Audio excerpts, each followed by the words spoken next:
سبحانك فقنا عذاب النار.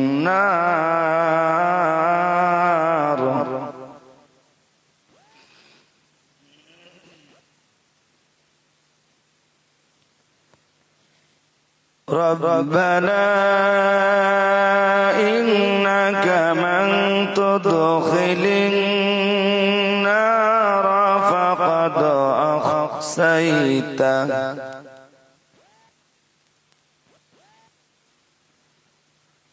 فقد أخزيته وما للظالمين من أنصار.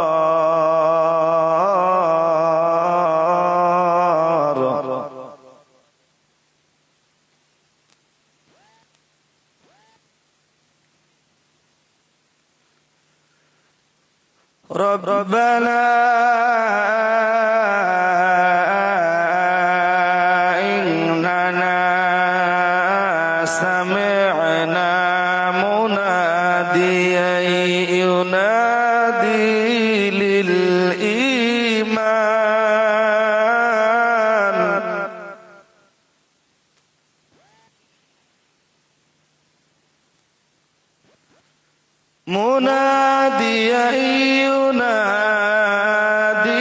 للإيمان أن آمنوا بربكم فآمنا.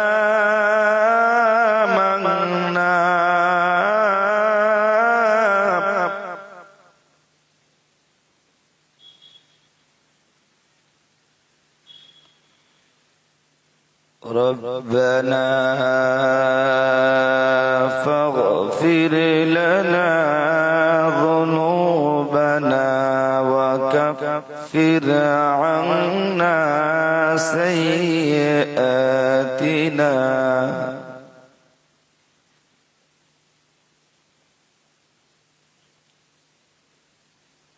ربنا فاغفر لنا ذنوبنا وكفر عنا سيئاتنا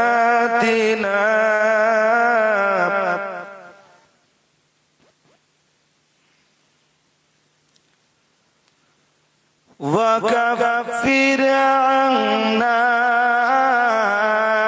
سيئاتنا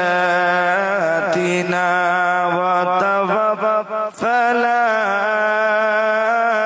مع الأبرار.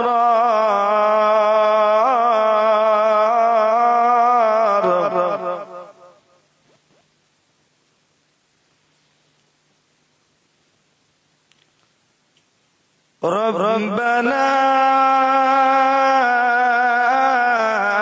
وآتنا ما وعدتنا على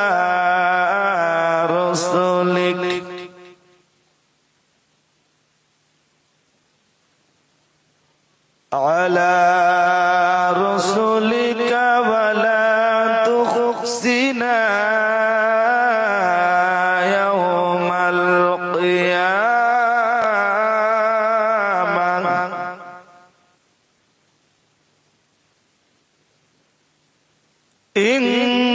إنك لا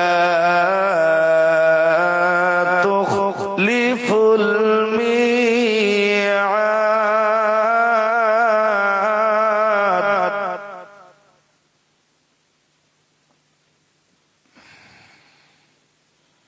صدق الله العظيم وصدق رسوله النبي الكريم ونحن على ذلك من الشاهدين والشاكرين والحمد لله رب العالمين. بسم الله الرحمن الرحيم. إن الله وملائكته يصلون على النبي يا أيها الذين آمنوا صلوا عليه وسلموا تسليما اللهم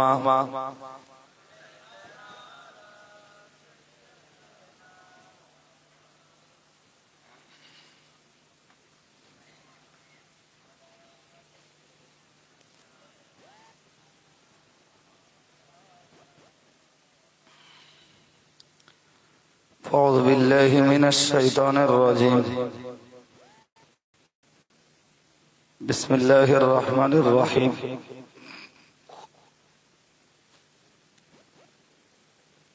ولمن خاف مقام ربه جنتان فبأي آلاء ربكما تكذبان صدق الله العظيم وصدق رسوله النبي الكريم আজকের মজলিসের মাননীয় সভাপতি সাহেব,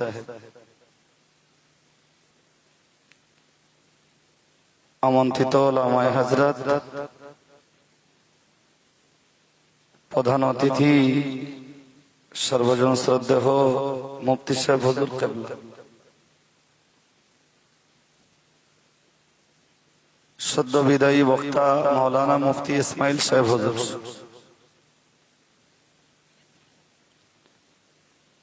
আল্লাহওয়ালা শ্রোতা মণ্ডলী, সম্মানিতা মায়েরা, মজলিস 12টায় শেষ হওয়ার কথা। আমারই একটু ডিস্টার্ব হয়েছে। ডিস্টার্ব মানে আমার সময় 10:30টায়, সকালবেলা ডায়েরি না দেখে হোয়াটসঅ্যাপে প্রোগ্রাম দিয়েছি 11টায় রাজবাড়িয়া। মুফতি সাহেবের টাইম ছিল 10:30টা অবধি। হুজুর প্রোগ্রাম দেখেছেন, আমি 11টায় যাব, মাঝখানে আধ ঘন্টা গ্যাপ হয়ে যাচ্ছে।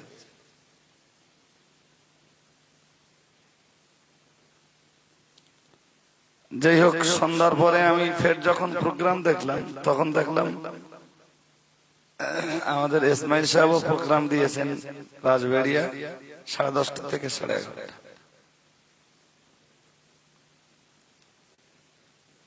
আসলে আল্লাহর যেটা মঞ্জুর সেটাই হয়েছে।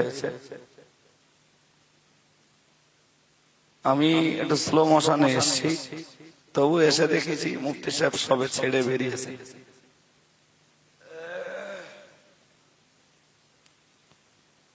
কোরআনের তেলাওয়াত দিয়ে আমি আবারও আজকের এই মজলিসের আমার বক্তব্যের সূচনা করেছি। এখন 12টা পর্যন্ত প্রোগ্রাম ছিল, হয়তো 1টা পর্যন্ত যাবে।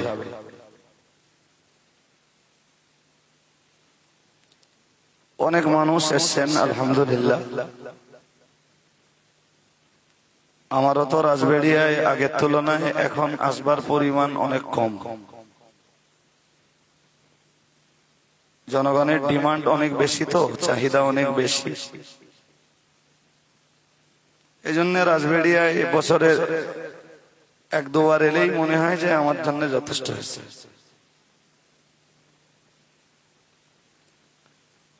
কোরআন শরীফের সূরা রহমান থেকে ছোট্ট দুটো আয়াত পড়েছি।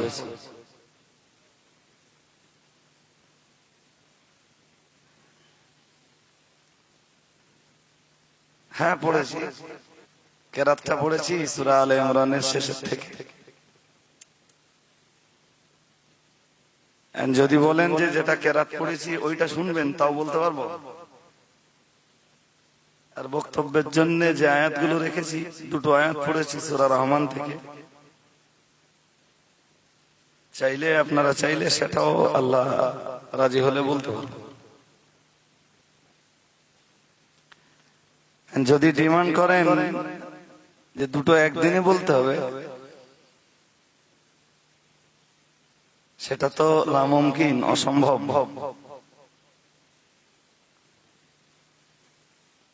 আর ওই যে আয়াতগুলো পড়েছি সূরা আলে ইমরান থেকে, ওই আয়াতগুলোর মর্ম খুব চমৎকার।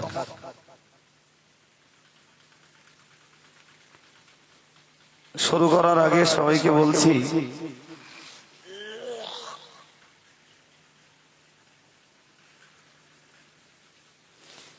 মজলিসে যারা আছেন এক একজনকে দেখছি একটু দুর্বল হয়ে যাচ্ছেন।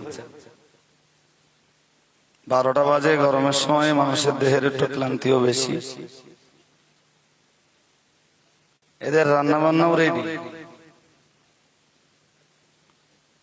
মানে শ্রোতাদেরকে যে তাবারুক বন্টন করা হবে বরকতের লক্ষ্যে, সেটাও এদের রেডি। এদের টার্গেটও ছিল 12টা। এখন আমি বেশিক্ষণ জ্বালাতনও আপনাদের ধরাবো না, তো চলুন কেরাত আকারে যেগুলো পড়েছি ওইগুলো আপনাদের কাছে একটু তুলে ধরি।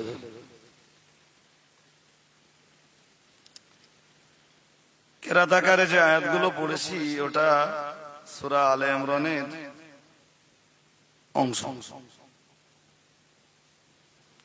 সূরা আলে ইমরানে একদম শেষের দিকে ওই অংশগুলো আছে।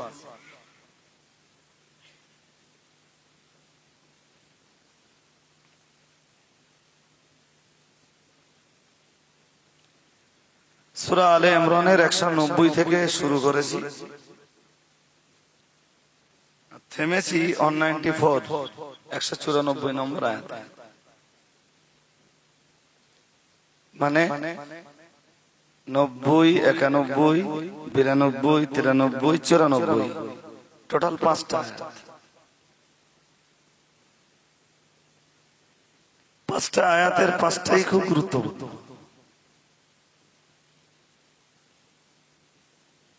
একটা আয়াতের সাথে আর একটা আয়াতের সংযোগ বা যোগাযোগ, একটা আয়াতের সঙ্গে আর একটা আয়াতের সম্পর্কও খুব গভীর। শুরু করছি, বিসমিল্লাহির রহমানির রহিম।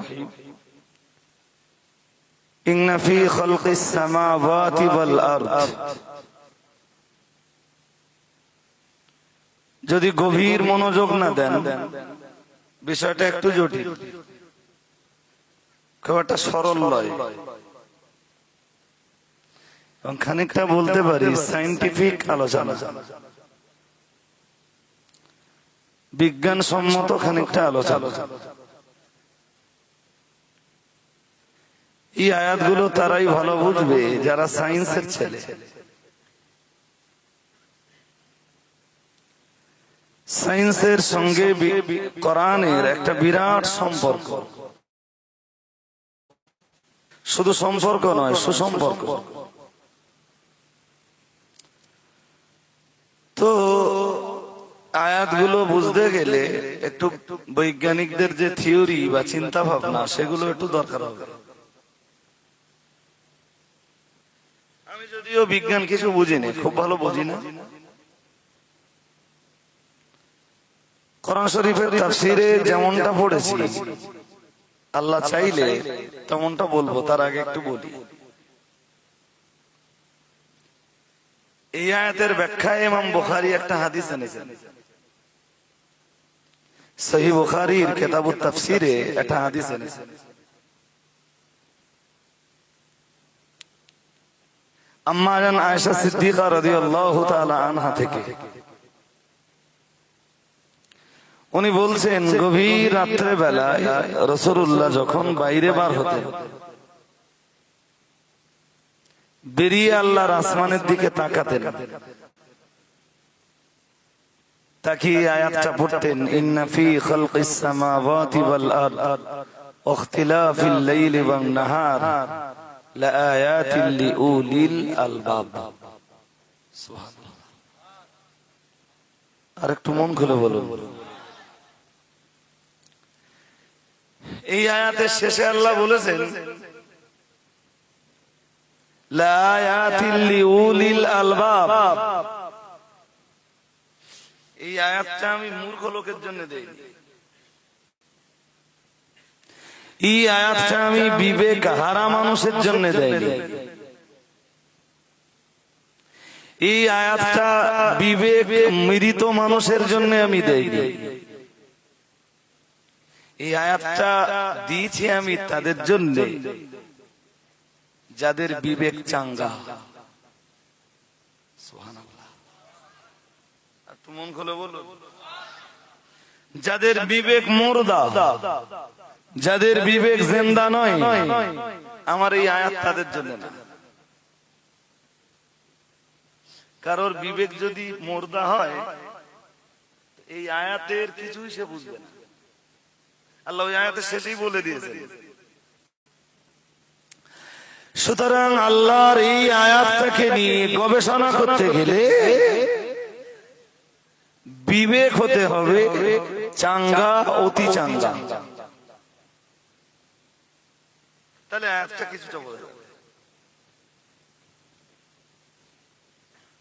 এর অজ অনেক কঠিন, সব শ্রোতাদের মাথায় যাবে না। তবু রাজবেড়িয়া শ্রোতা, হাই ক্যাটাগরি শ্রোতা, এ ক্যাটাগরি শ্রোতা, রাজবেড়িয়া গ্রামের শ্রোতা ভালো,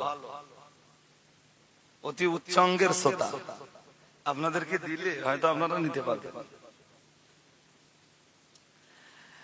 আল্লাহ বলেছেন ইন্না ফি খালকিস সামাওয়াতি ওয়াল আরদ, নিশ্চয়ই আসমান এবং জমিনের সৃষ্টির ভিতরে রয়েছে। এই পর্যন্ত শেষ করেন, আবার বলছেন ইখতিলাফিল লাইলি ওয়ান নাহার, রাত এবং দিনের পরিবর্তনের ভিতরে রয়েছে লায়াতিল, আমার অনেকগুলি নিদর্শন।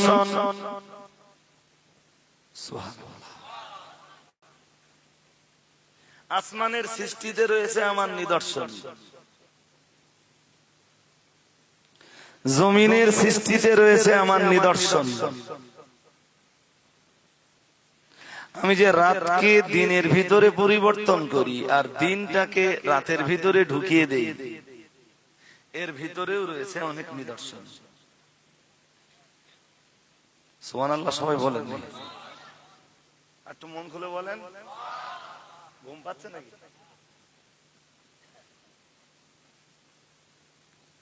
আপনি চাঙ্গা আছেন? অনেক সময় যাদের বয়স হয়েছে তারা চাঙ্গা থাকে, আর যারা কম বয়সী তারা একটু দুর্বল।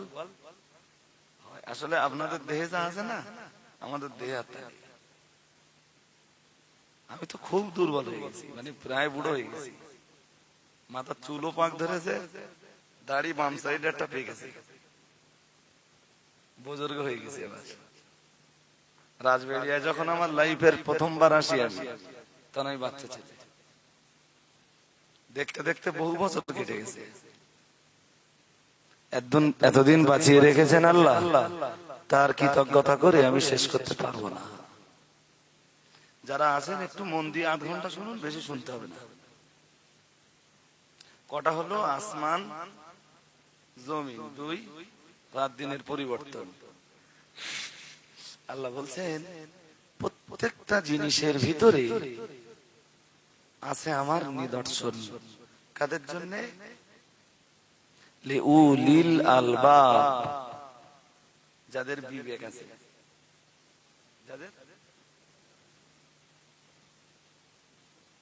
যার বিবেক আছে সে আমার আসমান নিয়ে ভাববে, যার বিবেক আছে সে আমার জমিন সৃষ্টি নিয়ে ভাববে, যার বিবেক আছে সে রাত দিনের পরিবর্তন নিয়ে ভাববে। আর আমি আল্লাহ এইগুলো নিয়ে যখন সে ভাববে, সে তখন আমার সন্ধান পেয়ে যাবে। একটু মন খুলে বলো। আর আমার সন্ধান যখন পাবে সে, আল্লাযীনা ইয়াযকুরুনাল্লাহা কিয়ামা, ও তখন দাঁড়িয়ে দাঁড়িয়ে আমি আল্লাহ আমার জিকির করবে। দাঁড়িয়ে না পারলে ওর দেহ যদি অপারগ হয়, ও বসে বসে আমি আল্লাহ আমার জিকির করবে। ও যদি বসে বসেও না করতে পারে, ওর দেহ যদি অপারগ হয়, ও শুয়ে পড়ে আমি আল্লাহ আমার জিকির করবে। তার আগে ওর কাজ হবে আমার আসমান নিয়ে একটু ভাবা। প্রথম দিয়েছেন ফি খালকিস সামাওয়াত, আমার আসমান নিয়ে তারা ভাববে।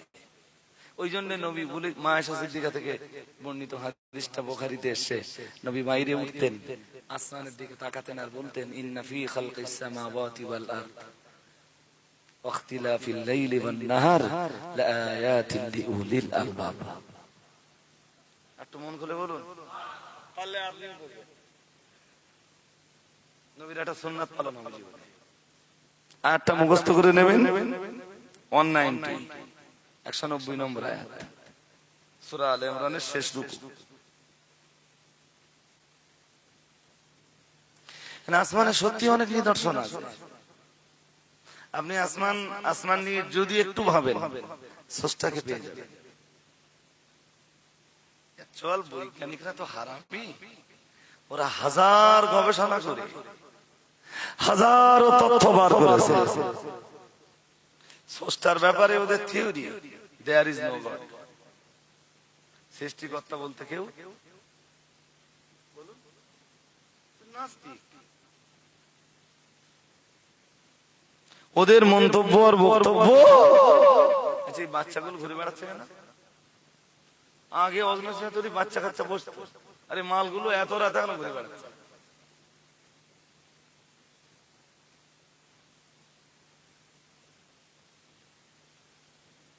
ভাববার মানুষ নেই। যে ইয়ং ছেলেরা ভাববে না ইসলামকে নিয়ে, ইসলামকে ভাববার মানুষ সমাজে আর নেই। তারা ক্রাম বোর্ডের আড্ডায়, তারা টাসের আড্ডায়। আর ওদের চাইতে একটু নিচের ছোড়া যারা 14-15 বছর বয়স, তারা মোবাইলে এখন ফ্রি ফায়ার, পাবজি এইসব নিয়ে মত। ভাববার মানুষ কোথায়? ইন্না ফি খালকিস সামাওয়াতি ওয়াল আরদি ওয়াখতিলাফিল লাইলি ওয়ান নাহারি লাআয়াতিন লিউলিল আলবাব। মহান আল্লাহ জানিয়েছেন, শোন বান্দা, আমি আল্লাহ তোরে সৃষ্টি করেছি, আমি আল্লাহ তোরে সৃজন করেছি, তোর ভিতরে বিবেক বোধ দিয়েছি। আমি আল্লাহ পাক রব্বুল আলামিন ভালো মন্দ পার্থক্য করবার ক্ষমতা দিয়েছি। গবেষণা কিংবা রিসার্চ করবার মতো ক্ষমতা আমি আল্লাহ তোর ভিতরে প্রদান করেছি। আল্লাহ পাক রব্বুল আলামিন বললেন, সুতরাং তুই আমার আসমান নিয়ে গবেষণা করবি, আমার জমিন নিয়ে গবেষণা করবি। রাত দিনের যে পরিবর্তন আছে, আমি রাতটাকে দিনের ভিতরে ঢুকিয়ে দেই, আবার দিনটাকে আমি আল্লাহ রাতের ভিতরে পরিবর্তন করে দেই। এইটা নিয়ে তুই যখন গবেষণা করবি, তোর ভিতরে যদি বিবেক থাকে, তোর ভিতরে যদি গবেষণা করবার মতো ক্ষমতা থাকে, তুই অবশ্যই এই জিনিসগুলোর ভিতর দিয়ে আমি আল্লাহ আমার সন্ধানটা পেয়ে যাবি। আর আমার সন্ধান যখন তুই পেয়ে যাবি, অটোমেটিক্যালি আমি আল্লাহ আমার জন্য তোর মাথাটা সাজদায় অবনত হয়ে যাবে। আর একটু মন খুলে বলুন, তুই ভাববি না জীবনে কখনোই আমার জন্য সাজদা দিয়ে তুই আন্তরিক তৃপ্তিটা পাবি না। মানুষ নামাজে যে এত ব্যস্ত হয় কেন, কার জন্য সাজদা দিচ্ছে ও এটাই বোঝে না, যে আমি সাজদাটা দিচ্ছি কার।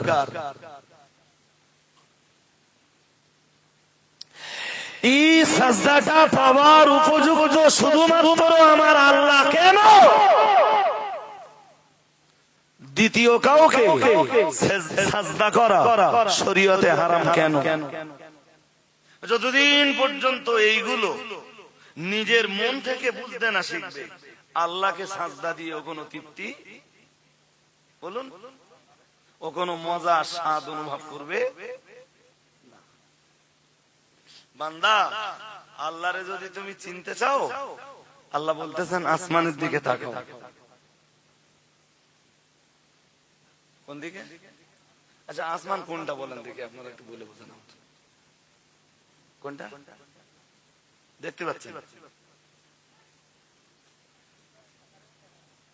এখন ঢাকা আছে দেখা যাচ্ছে, বাইরে গেলে বাহ।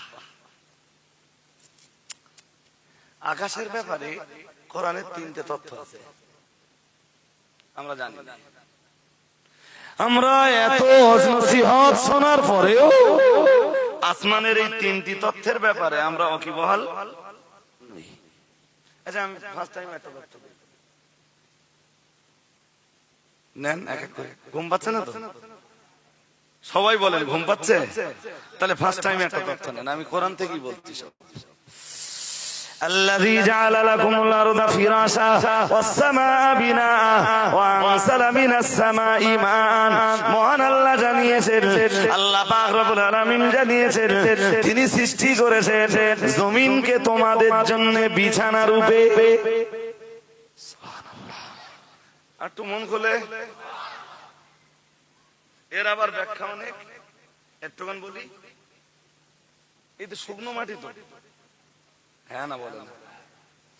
কখনো আপনি যদি পাথরালি জমিন, যেগুলো শুধু পাথর আর পাথর, এই এলাকায় যদি যেয়ে থাকেন, তো আপনি নিজে নিজে একটু ভাববেন, আল্লাহ আমার এলাকায় যদি এত পাথর হতো, আমি ঘর বাড়ি করতাম কোথায়, আর চাষবাস করতাম কোথায়, মার্কেট আর দোকান বানাতাম কোথায়?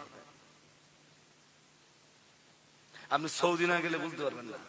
একটা দোকান করতে হবে তো পাহাড় কাটতে হবে, দোকান করতে, দোকান বানাতে যা খরচ, পাথর কাটতে তার চেয়ে খরচ। আমাদের ঘর বাড়ি করার জন্য কিছু কাটা টাটা লাগে। জমিনকে আল্লাহ আমাদের জন্য বানিয়ে দিয়েছেন বিছানা, বিছানা, বিছানা। যেখানে ইচ্ছা সেখানে ঘর বাড়ি, যেখানে ইচ্ছা সেখানে চাষবাস, যেখানে ইচ্ছা সেখানে কলকারখানা। সমস্যা নেই। জমিনটা পুরো মাটিটা যদি একটু কাদা কাদা ভাবে চলতে অসুবিধা ছিল? সব জায়গা কাদা কাদা কাদা কাদা ভাব, অসুবিধা না? অসুবিধা না মানে আল্লাহ ওই জন্য বলতেছেন, তোদের কপাল ভালো যে তোদের মালিক আল্লাহ তোদের জন্য এই জমিনটাকে বসবাসের জায়গা বানিয়ে দিয়েছেন। আর একটু মন খুলে বলুন, না সব পাথর দিয়ে ভরে দিয়েছেন, না কাদা কাদা ভাব বানিয়ে দিয়েছেন। জাআলা লাকুমুল আরদা ফিরাশা, আল্লাযী জাআলা লাকুমুল আরদা ফিরাশা ওয়াস সামাআ বিনাআ। মহান আল্লাহ জানিয়েছেন, আল্লাহ পাক রব্বুল আলামিন জানিয়েছেন, আসমানটা আমি আল্লাহ তোদের মাথার উপরে বানিয়েছি ছাদ। আরেকটু মন খুলে, ছাদ ছাদ তাকিয়ে দেখুন। ওইটাই তো বলছি যে আসমান দেখতে পাচ্ছি কিনা সেইটাকে বুঝে না। 2013 সালের আগে যখন আমি হজে যাই, 2013-তে, ওর আগে আমি বিমান চেপেছি, আমার আইডিয়াটা ছিল না। 2013 সালে আমি যখন হজে যাই, আমার আইডিয়া হয়েছিল, আমার বিমান চলছিল 32,000 ফিট উপর দিয়ে। ওখানতে নিচের দিকে জানলা দিয়ে তাকিয়ে দেখি, ওপরের দিক, জমিনে দাঁড়িয়ে ওপরের দিক তাকাবেন, নীল মতো দেখাবে। কিরকম বলুন বলুন? আকাশের মতো দেখাবে? বেশ বেশ। বিমানের জানলা দিয়ে দেখলাম নিচের দিকটা আকাশের মতো দেখাচ্ছে, ব্লু ব্লু। মানে আমার মাথার উপরে একটা আকাশ, আর আমি বিমান থেকে দেখছি মাটির দিকে আর একটা আকাশ।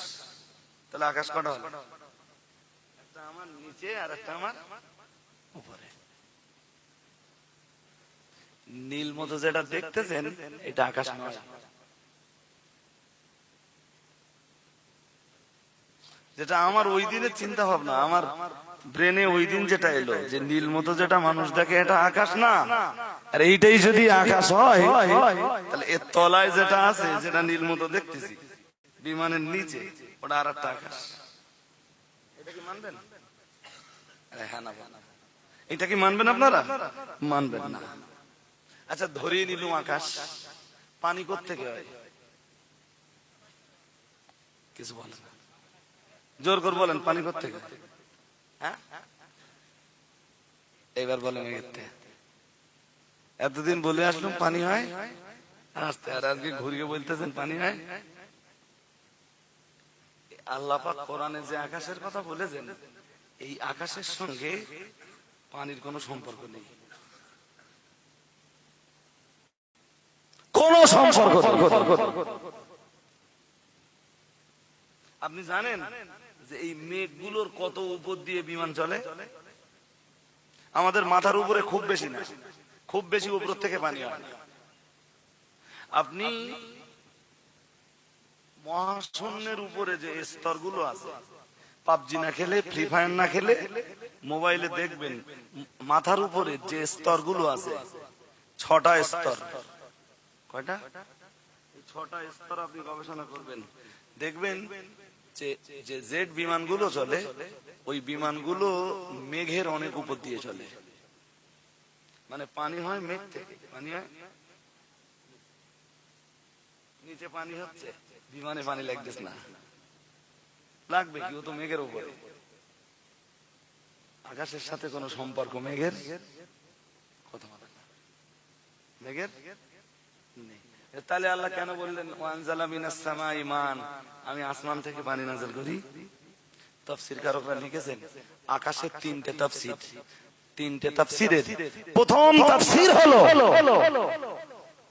মেঘটাকে আল্লাহ আসমান বলেছেন কোরআনের ভাষায়। মেঘটাও কোরআনের ভাষায় আসমান।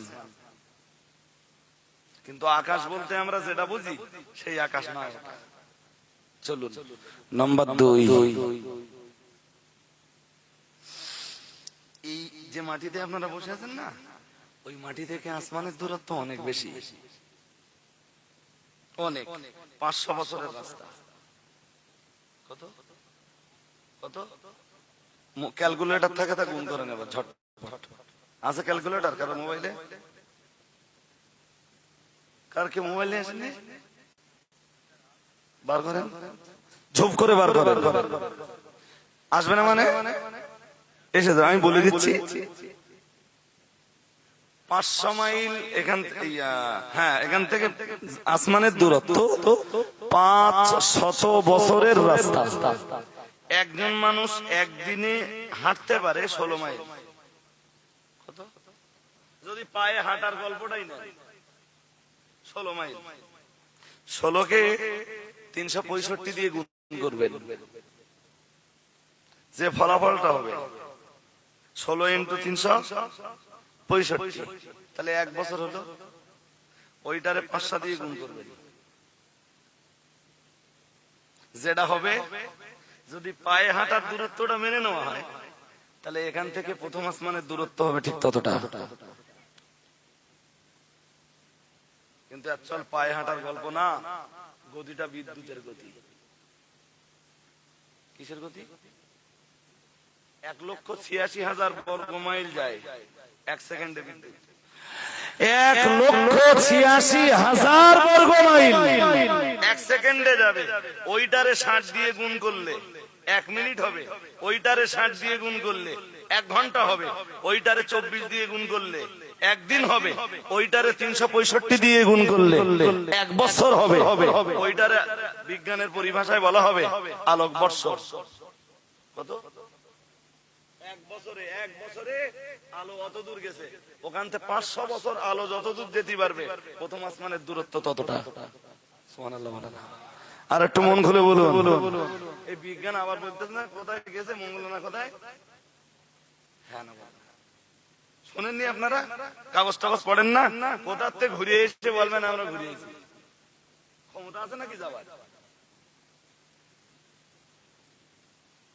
ছাড়ুন, বেশি কথা বললে আপনাদের ব্রেন সব কথা নিতে পারবে না। যেগুলো নিতে পারে অন্তত সেরকম কিছু কথা বলি।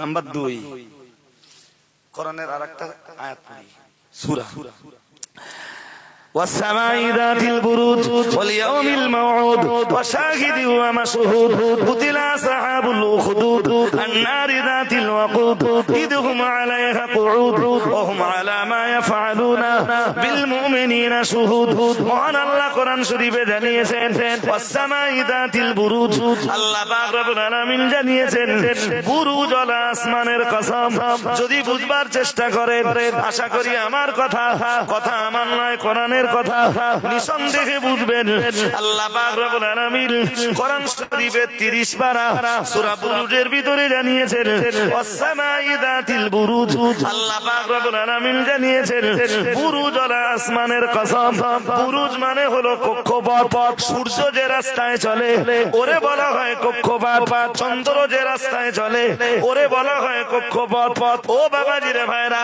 মহান আল্লাহ কোরআনের অন্য জায়গায় জানিয়েছেন তাবারাকাল্লাযী জাআলা ফিস সামাই বুরুজা ওয়া জাআলা ফিহা সিরাজা ওয়া কামারাম মুনিরা মহান আল্লাহ জানিয়েছেন আমি আল্লাহ পাক রব্বুল আলামিন আসমানে অনেকগুলি বুরুজ সৃষ্টি করেছি এই বুরুজ শব্দের তাফসীর করতে যে মুফাসসির হযরতরা বলেছেন আল্লাহ পাক রব্বুল আলামিন কেবল সূর্যকে চলবার জন্য 12টা কক্ষপথ বানিয়েছেন মহান আল্লাহ কোরআনের অন্য আয়াতে জানিয়ে দিয়েছেন ওয়াল কমারা কদ্দারনাহু মানাজিলা মহান আল্লাহ জানিয়েছেন আমি চন্দ্রকে চলবার জন্য কক্ষপথ বানিয়েছি আল্লাহ পাক রব্বুল আলামিনের কোরআনের এই আয়াতের তাফসীরে মুফাসসিরিনে হযরতরা লিখেছেন চন্দ্রের চলবার জন্য আল্লাহ 28টা রাস্তা তৈরি করেছে আর একটু মন খুলে বলুন সূর্যের জন্য কয় জোর করে বলেন 12 চন্দ্রের জন্য 28টা কটা এই যে আসমান আমাদের মাথার উপরে এই আসমানের সাথে এই চন্দ্র এই সূর্য এই তারকা এই গ্যালাক্সি এই কক্ষপথ কারোর কোনো সম্পর্ক নেই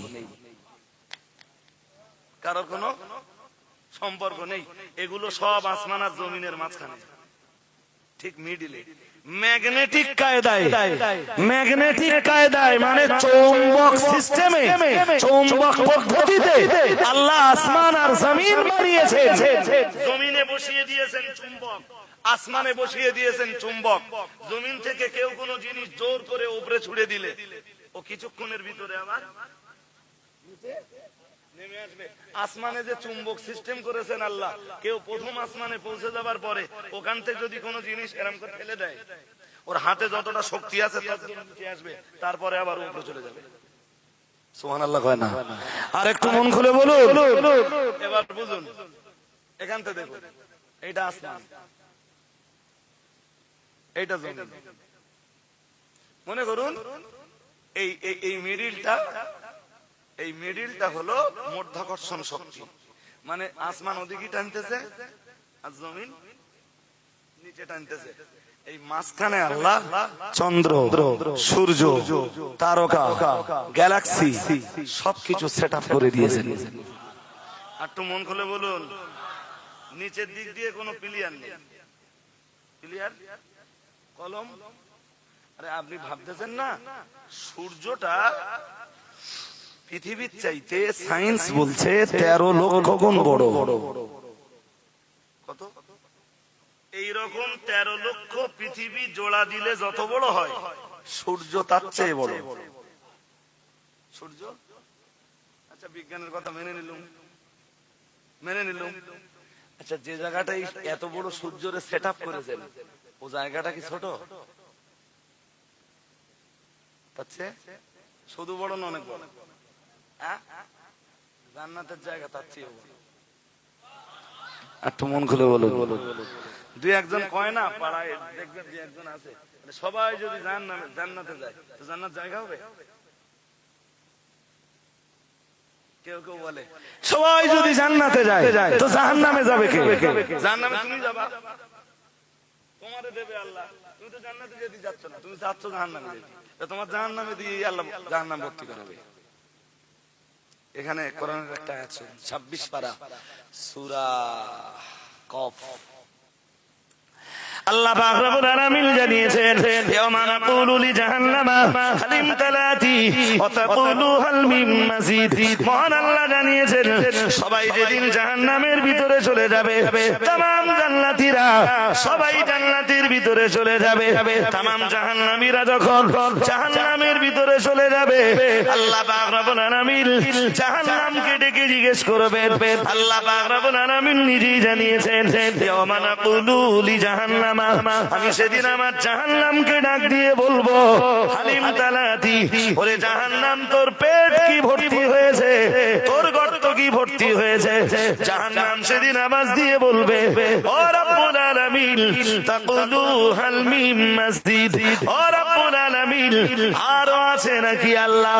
আল্লাহ তোমার যেসব বান্দা বান্দীরা দুনিয়ার জমিনে অপরাধের জীবন গড়েছিল, তোমার সঙ্গে শিরকি করেছিল, তোমার সঙ্গে কুফরি করেছিল, আল্লাহ দুনিয়ার মাটিতে তোমার যেসব বান্দা বান্দীরা মুজরিম অথবা মুজরিমা ছিল, অপরাধী অথবা অপরাধিনী ছিল, তোমার বিধান যারা মেনে নেয়নি, ও রব্বুল আলামিন দুনিয়ায় যারা তোমার আইনকে বুড়ি আঙুল দেখিয়েছিল, ও রব্বুল আলামিন তোমার আইনের মান্যতা যারা দেয়নি, সবাইকে তুমি জাহান্নামে দিয়েছো, আমার ভিতরে দিয়েছো আল্লাহ। সবাইকে আমি তো আমার পেটের ভিতরে নিয়ে নিলাম, ও রব্বুল আলামিন এরপরও আমি জাহান্নাম বলছি তাকুলু হাল মিন মাজিদ, আল্লাহ আরো যদি থাকে তুমি আমার ভিতরে দিতে পারো। আমি জাহান্নাম আমার গর্ত এখনো ভর্তি হয়নি, আল্লাহ আমি এখনো লোড নিতে পারবো, আমার লোড ক্যাপাসিটি এখনো অনেক বেশি আল্লাহ, আমার পেট আমার খোল এখনো পর্যন্ত ভর্তি হয়নি। ওটা তো জাহান্নামের ব্যাপার। মুসলিম শরীফের হাদিসে এসেছে প্রিয় নবী মুহাম্মদুর রাসূলুল্লাহ সাল্লাল্লাহু আলাইহি ওয়াসাল্লাম আমার আল্লাহর নবী জানিয়ে দিয়েছেন যে মানুষটা সবার শেষে জাহান্নাম থেকে বেরিয়ে আল্লাহ জান্নাতের ভিতরে যাবে, জাহান্নাম থেকে বেরিয়ে অতি কষ্টে আল্লাহর ওই বান্দা জান্নাতের দরজায় চলে আসবে। আমার আল্লাহ পাক রব্বুল আলামিনের বান্দা যেই না জান্নাতের দরজায় আসবে, আমার আল্লাহ বলবেন উদখুলিল জান্নাতা, ও আমার বান্দা তুমি আমার দয়ার জান্নাতের ভিতরে ঢুকে দাও। বান্দা বলবেন রব্বুল আলামিন আল্লাহ কদ মালাতিল জান্নাহ, তোমার জান্নাত তো ভর্তি হয়ে গেছে আল্লাহ, তোমার জান্নাতের ভিতরে কোনো জায়গা নাই আল্লাহ, কাঠ ঠেলা খাবার জন্য জান্নাতে ঢুকবো, কার তো খাবার জন্য জান্নাতের ভিতরে ঢুকবো।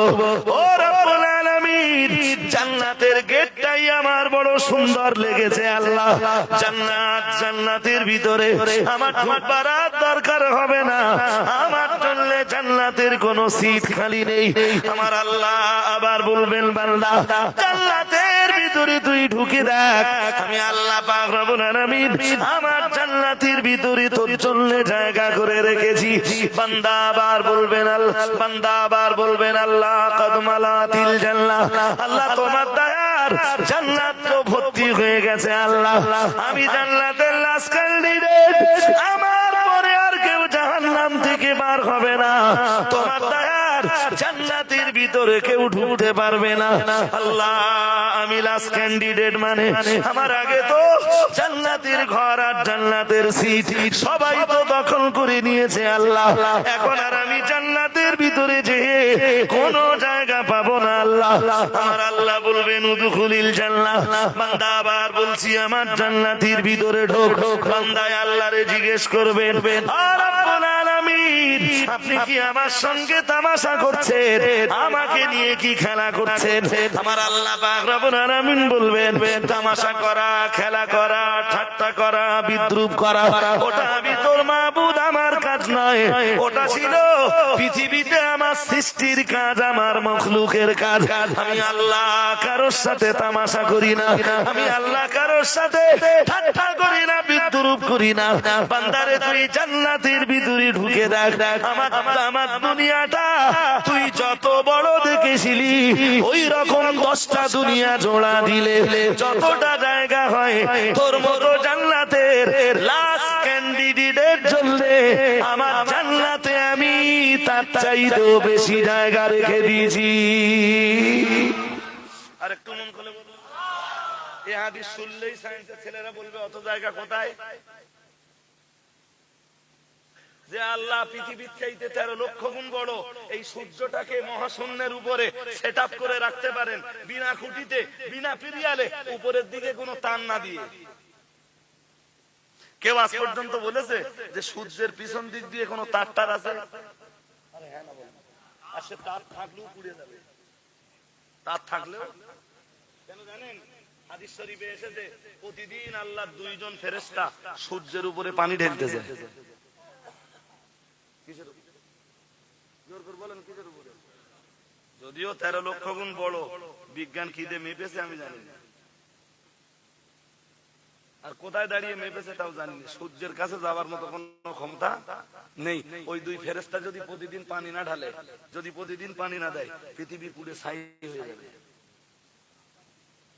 কি করেছে?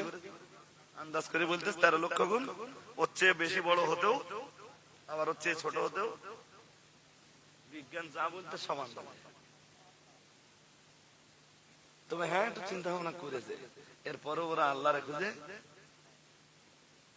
আল্লাহ আমাদের কি নির্দেশ দিচ্ছেন? তোরা আসমানের দিকে দেখ কি কি বানিয়েছি, আর দেখে আমি আল্লাহ আমার নিদর্শন গুলো খুঁজে বার কর, আমাকে একটু চিনতে শেখ, আর আমার জন্য একটু সাজদায় পড়ে যা।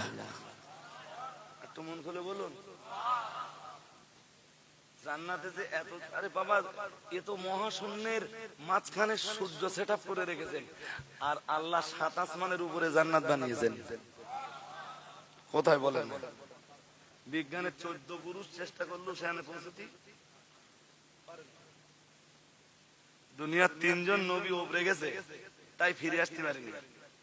ইদ্রিস নবী আটকে আছে, ইদ্রিস নবী মরেই গেছে সেখানে, ইন্তেকাল হয়ে গেছে সেখানে। ঈসা নবী এখনো আটকে আছে 2য় আসমানে। শুধু একজন মানুষ ফিরে এসেছেন, তিনি মুহাম্মদ সাল্লাল্লাহু আলাইহি ওয়াসাল্লাম। সুবহানাল্লাহ।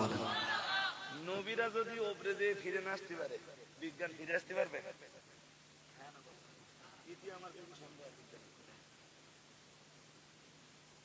আমার কথা বুঝতে পারেননি? 2য় আসমানে ঈসা নবী কোথায়? কোথায়? রহস্য, অনেকগুলো রহস্যের কারণে আল্লাহ 2য় আসমানে ঈসা নবীকে নিয়ে রেখেছে। তার ভিতরের প্রথম রহস্য, ওরা ঈসা নবীকে, ইহুদিরা ঈসা নবীকে মার্ডার করার জন্য, হত্যা করার জন্য, শহীদ করবার, আমার কথা কি বুঝতে অসুবিধা হচ্ছে নাকি?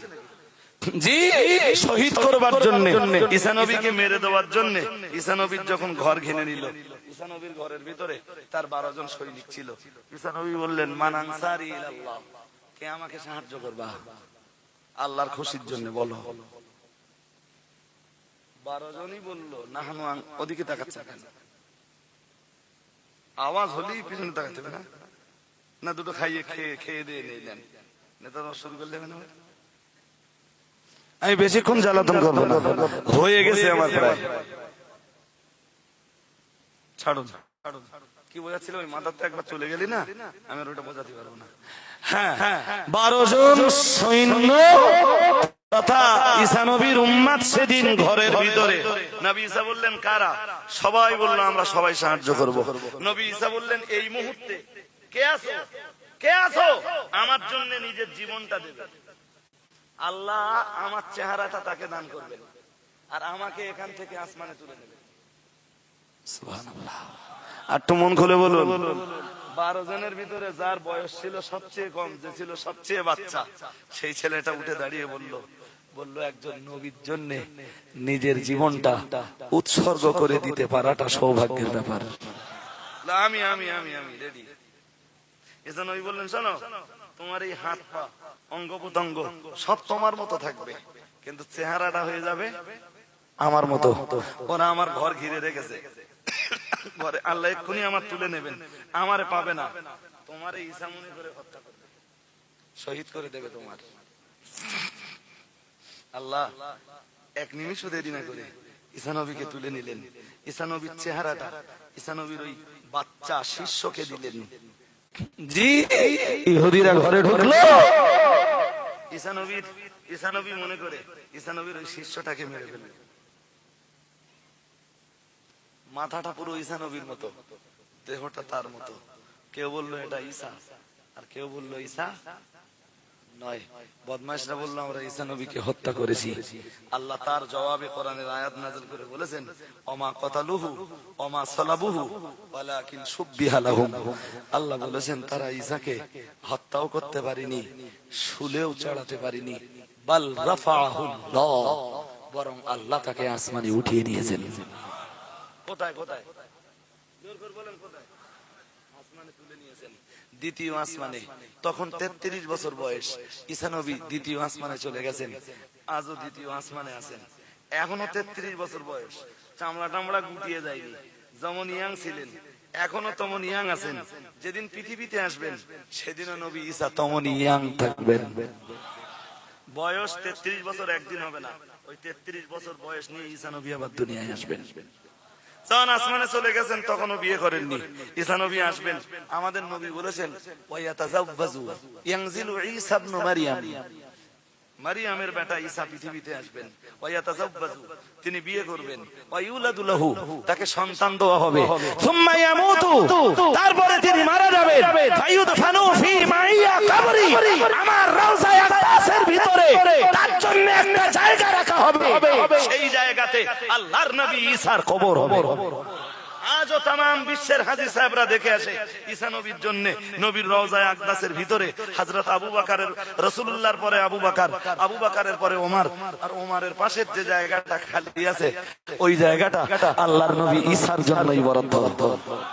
আর একটু মন খুলে বলবেন না, ঈসা নবী ফিরে আসবেন নিজের ইচ্ছায় না, কারণ ওখান থেকে ফিরে আসার ক্ষমতা কারোর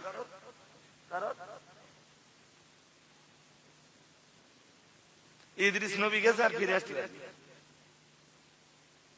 ওখানে আজরাইল জান কবজ করলে ওখানে ধরে নেছে। জিবরাইলকে আল্লাহ পাঠিয়েছেন, ও জিবরাইল যাও না আমার ইদ্রিসকে একটুখানি বলে নিচ্ছি ঝটপট, যাও না আমার ইদ্রিস নবীর কাছে যাও, একটা মেসেজ দিয়ে এসো। জিবরাইল, আমার নবী ইদ্রিস কাজ করবে একটা, আমি সওয়াব দেব 2টা। সুবহানাল্লাহ, এই মেসেজটা দিয়ে এসো। জিবরাইল এসে ইদ্রিস নবীর কাছে সালাম দিয়ে বলছেন, ভাই একটা গুড নিউজ আছে, গুড মেসেজ। তাহলে কি রকম? তাহলে আপনি আজ থেকে কাজ করবেন একটা, আল্লাহ সওয়াব দেবেন 2টা। একটু মন খুলে বলুন। আরে বাবা, উম্মতে মুহাম্মাদির অফার হচ্ছে অনেক বেশি। দুনিয়ার কত নবীকে আল্লাহ যা অফার দিয়েছেন তার চাইতে আল্লাহ উম্মতে মুহাম্মাদিকে বড় অফার দিয়েছেন। আর একটু মন খুলে বলতে পারেন না? আমাদের জন্য আল্লাহ মেসেজ পাঠিয়েছেন কোরআনে, মান জাআ বিল হাসানা ফালাহু আশারু আমসালিহা। আমার কোন বান্দা উম্মতে মুহাম্মাদি কাজ করবে একটা, আমি সওয়াব দেব 10টা। আর একটু মন খুলে বলুন। এই সুবহানাল্লাহ একবার পড়েছেন, 10 বার সুবহানাল্লাহ পড়লে যত সওয়াব হতো আল্লাহ ততটা সওয়াব লিপিবদ্ধ করে দেবেন। নামাজ পড়বেন 1 ওয়াক্ত, সওয়াব পাবেন 5 ওয়াক্তের। যে 5 ওয়াক্ত পড়বে আল্লাহ তার আমলনামায় দিবেন 50 ওয়াক্ত। উম্মতে মুহাম্মাদি বুঝে এসব বুঝবার চেষ্টাও করে না যে আমি কোন নবীর উম্মত আর আমি কে। ইদ্রিস নবী আশ্চর্য হয়ে যাচ্ছেন, আমি কি বললে? জিবরাইল, আমি কাজ করব একটা, সওয়াব পাবো 2টা। এই মেসেজ আল্লাহ আগে দেয়নি কেন? তাহলে এতদিন ধরে যা কাজ করেছি প্রত্যেকটা কাজের ডবল সওয়াব পেতাম। জিবরাইল বললেন, আল্লাহ কেন দেননি সে তো আমি বলতে পারবো না, আল্লাহ আজকে দিয়েছেন, আমার পাঠিয়েছেন, আমি বলে যাচ্ছি। আচ্ছা ভাই জিবরাইল, আমি 5 পকর দিন, আমি জানি নাকি? মৌতের দাওয়াত তো আমার হাতে না, আমি যতদূর জানি আপনার হায়াত খুব বেশি নেই। কি বললে তুমি? এই মাত্র মেসেজ আইলে যে আমি কাজ করব একটা, আল্লাহ সওয়াব দেবে 2টা, আর তুমি এমন বলতেছো যে আমার হায়াত বেশি নেই। হায়াত যদি বেশি না থাকে তাহলে আমি তো নেকি বাড়াতে পারবো না। আমার তো এখন লম্বা হায়াত দরকার, শুধু নেকির কাজ করব, একটা করে করব, আল্লাহ 2টা করে সওয়াব দেবে। যা কাজ করব নেকি ডবল হয়ে যাবে। তাহলে এখন তো আমার হায়াত লম্বা দরকার, আর তুমি বলতেছো যে আমার হায়াত আর বেশি দিন নেই। শুনুন ভাই ইদ্রিস, আসলে এ ব্যাপারে আমি খুব বেশি জানি না। আমার ভাই আজরাইল মউতের দপ্তর পুরো টেক আপ করেন তিনি, তার কাছে আপনার ব্যাপারে কিছু মেসেজ থাকতে পারে। আপনার হায়াত কতদিন তিনি জানলেও জানতে পারেন, কারণ মউতের ব্যাপারটা আল্লাহ শুধু তার সঙ্গে শেয়ার করেন। ইদ্রিস নবী বললেন, আচ্ছা তা আমার এই হায়াত বৃদ্ধির ব্যাপারে আজরাইলকে কিছু বলা যায় না? মৌতের দপ্তর যখন তার কাছে, তিনি তো একটু আল্লাহরে বলে আমার জন্য একটু বাড়িয়ে দিতে পারে। কেন বলা যাবে না? বলা তো অবশ্যই যাবে। আমি আপনার ব্যাপারে সুপারিশ করব। ভাই জিবরাইল, তুমি যদি একটু সুপারিশ করো আর আমি যদি সেখানে থাকি, সমস্যা আছে? তাহলে না, নো প্রবলেম, কোনো সমস্যা নেই। আপনি যদি আমার সঙ্গে যান কোনো অসুবিধা নেই তো। কিন্তু আজরাইল, ওই ভাই কি ঘুমিয়ে পড়েছে নাকি? ভাই ঘুমিয়ে পড়েছে? কটা বেজেছে? ও, আপনি যদি আমার সঙ্গে যান কোনো প্রবলেম নেই, আপনি থাকবেন সেখানে, আমি আজরাইলকে বলে দেবো। ঠিক আছে, কিন্তু আজরাইলকে পাবো কোথায়? তাহলে আল্লাহর ফেরেশতা আজরাইলের হেড অফিস চতুর্থ আসমানের উপরে। কোথায়? ওয়ারাফানাহু মাকানান আলিয়্যা। কোরআন শরীফের সূরা মারিয়ামের এই আয়াতের তাফসীর পড়ার আগে আজরাইলের হেড অফিস চতুর্থ আকাশে, এটা আমিও জানতাম না। ওই আয়াতের ভিতরে আছে। ওই আয়াতের তাফসীরে মুফাসসিরিনরা লিখেছেন, এই যে ঘটনা আপনাদের শোনাচ্ছি, এটা গল্প করছি না, আর শুধু মধুসূদন লেখা, কোন বইতে পড়েও বলছি না। ইদ্রিস নবী বললেন আজরাইলের সাথে দিদার হবে কোন জায়গায় গেলে? তাহলে কোন জায়গায় গেলে মানে চতুর্থ আসমানে আজরাইলের হেড অফিসে যাব আপনার। তাহলে চলুন, কিন্তু আমি যাব কি করে? তাহলে সহজ তো, ও তো সহজ। আমি জিবরাইল দানা বিছিয়ে দেবো, আমার দানার উপরে আপনি বসে যাবেন, আমি উড় গেলে চলে যাব। একটু মন খুলে বলুন। এবার আজরাইল আলাইহিস সালামকে, জিবরাইল আলাইহিস সালাম ইদ্রিস নবীকে নিয়ে উঠতে শুরু করেছেন। জিবরাইলের তো যেতে সময় লাগবে না? ও যত রাস্তাই হোক, পানি দিতে জিবরাইলের সময় লাগে না।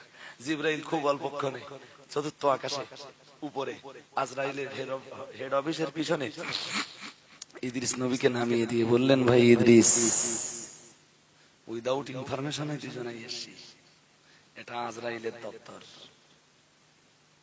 তা আপনি প্লিজ একটু ওয়েট করুন, আমি ইনফরমেশনটা দেই যে ইদ্রিস নবী এসেছেন।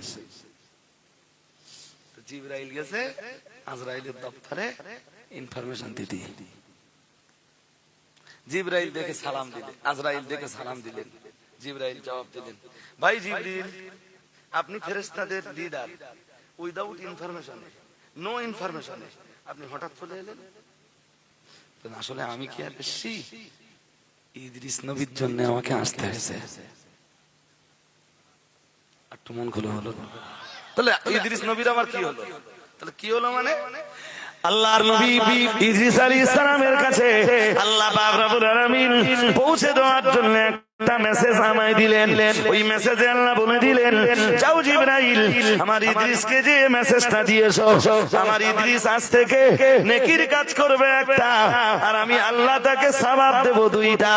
আমি ওই মেসেজটা দিতে গেলাম, আমি ফেরেশতা জিবরাইল যেই না ওই মেসেজটা শুনিয়ে দিলাম, আল্লাহর নবী ইদ্রিস বললেন, আমার হায়াত আর কতদিন? আমি বললাম, আমি যতদূর জানি আপনার হায়াত আর খুব বেশি দিন নেই গো। তো আজরাইল, ও ভাই আজরাইল, আসলে আমি জিবরাইল, আমার কাছে ইদ্রিস নবী খুব পীড়াপিড়ি করলেন, আমায় ডেকে বললেন, ও ভাই জিবরাইল, একটুখানি আজরাইলকে কি বলা যায় না আমার হায়াত বৃদ্ধির ব্যাপারে? আজরাইলকে দিয়ে কি একটু সুপারিশ করানো যায় না? আমি সেই কারণেই আপনার কাছে এসেছি।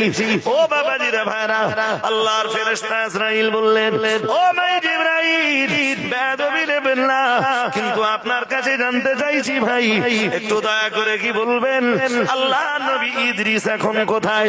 তখন নবী ইদ্রিস আজরাইলের হেডকোয়ার্টারের পিছনে দাঁড়িয়ে রয়েছেন, হেড অফিসের পিছনে দাঁড়িয়ে রয়েছেন। আজরাইল জিজ্ঞেস করছেন, ও ভাই জিবরাইল, নবী ইদ্রিস কোথায়? আল্লাহর ফেরেশতা জিবরিল বললেন, আল্লাহ নবী ইদ্রিস আলাইহিস সালাম এখন তোমার হেড অফিসের পিছনে দাঁড়িয়ে রয়েছেন।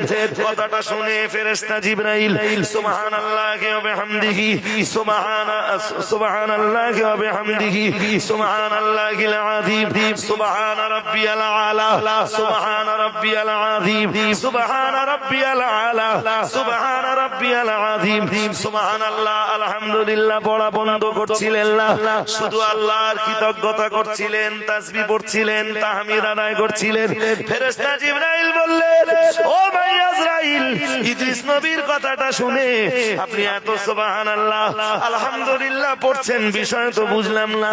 আল্লাহর ফেরেশতা আজরাইল বললেন, ও আমার ভাই জিবরাইল, প্রতিদিন সকাল বেলায় আল্লাহ পাক রব্বুল আলামিন আমার কাছে একটা তালিকা ধরিয়ে দেন, 24 ঘন্টার ভিতরে যারা মরবে আল্লাহ পাক রব্বুল আলামিন তাদের নামগুলো তালিকায় জায়গা করে দেন, তাদের গ্রামের নাম, পোস্টের নাম, থানার নাম, জেলার নাম, রাজ্যের নাম, কান্ট্রির নাম, এমনকি ওই তালিকায় নামের পাশে প্রত্যেকের মৃত্যুর ডেট, টাইম এবং সময়টা উল্লেখ থাকে, জায়গাটাও সেখানে উল্লেখ থাকে, কার কোথায় মরণ হবে। ও আল্লাহর ফেরেশতা জিবরাইল, আজকে সকালবেলা আল্লাহ তাআলা আমার হাতে যে লিস্টটা ধরিয়ে দিয়েছেন, ওই লিস্টে আমি দেখলাম আল্লাহ নবী ইদ্রিস আলাইহিস সালামের নাম রয়েছে, কিন্তু আমি ইদ্রিস নবীকে দেখলাম আল্লাহর জমিনে ঘুরে বেড়াচ্ছে।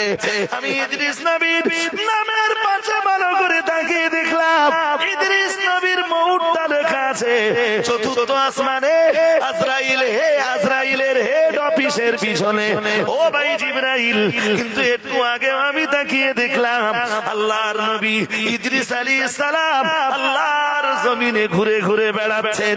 আমি আজরাইলও ভাবছিলাম আল্লাহ যার মউত একটু বাদে লিখেছেন আজরাইলের হেড অফিসের পিছে চতুর্থ আসমানের উপরে, তিনি এখনো আল্লাহর জমিনে ঘুরে বেড়াচ্ছেন, কখন আসবেন আর আমি কখন তার জান কবজ করব। ও ভাই জিবরাইল, আমি সুবহানাল্লাহ আলহামদুলিল্লাহ পড়ছিলাম এই জন্য আল্লাহ যে নবী ইদ্রিসের মউতের জায়গাটা নির্ধারণ করেছেন চতুর্থ আকাশে আমার হেড অফিসের পিছনে, সেই আল্লাহই কৌশল করে হযরত নবী ইদ্রিস আলাইহিস সালামকে আমার অফিসের পিছনে হাজির করে দিয়েছেন। একটু মন খুলে বলো, ইদ্রিস নবী গেছে আর ফিরতি বেরেছে, কথা বলে না, ওই আসমানেই তার ইন্তেকাল হয়ে গেছে, ওই চতুর্থ আকাশ আর ফিরেনি। ঈসা নবী গেছেন, আজও ফিরতে পারেনি, আটকে আছেন, যখন আল্লাহর হুকুম হবে ঈসা নবী তখন পৃথিবীতে আসবেন। বিজ্ঞান যাচ্ছে আল্লাহর হুকুমে, কথা বলে, ওই মাধ্যাকর্ষণ শক্তির ভিতরে একবার পা দিলে বিজ্ঞান আর ফিরে আসতে পারবে না, ও 14 পুরুষের ক্ষমতা নিয়ে ফিরে আসবে। ওই যে বললেন না চাঁদ দেখেছে, বিজ্ঞানী বলতেছে মাধ্যাকর্ষণ শক্তিতে চাঁদ আটকে আছে, চাঁদটাকে তিনি বেঁধে রেখেছেন মাধ্যাকর্ষণ শক্তির বলে। আরে বাবা বুঝে না, আবার বুঝেন, জমিন টানতেছে নিচের দিকে, আসমান টানতেছে, চন্দ্র সূর্য গ্রহ তারা যা কিছু আছে সব এই মাধ্যাকর্ষণ শক্তি, দুজন দুদিকে টানতেছে, ওরা মাঝখানে আছে। সুবহানাল্লাহ বলে না, আর একটু মন খুলে বলে বলে বলে বলে বিজ্ঞান চাঁদে যায়, ও ফিরে আসতে পারবে? আর পারবে? তাহলে যেগুলো গেল এগুলো ফিরে এলো কি করে?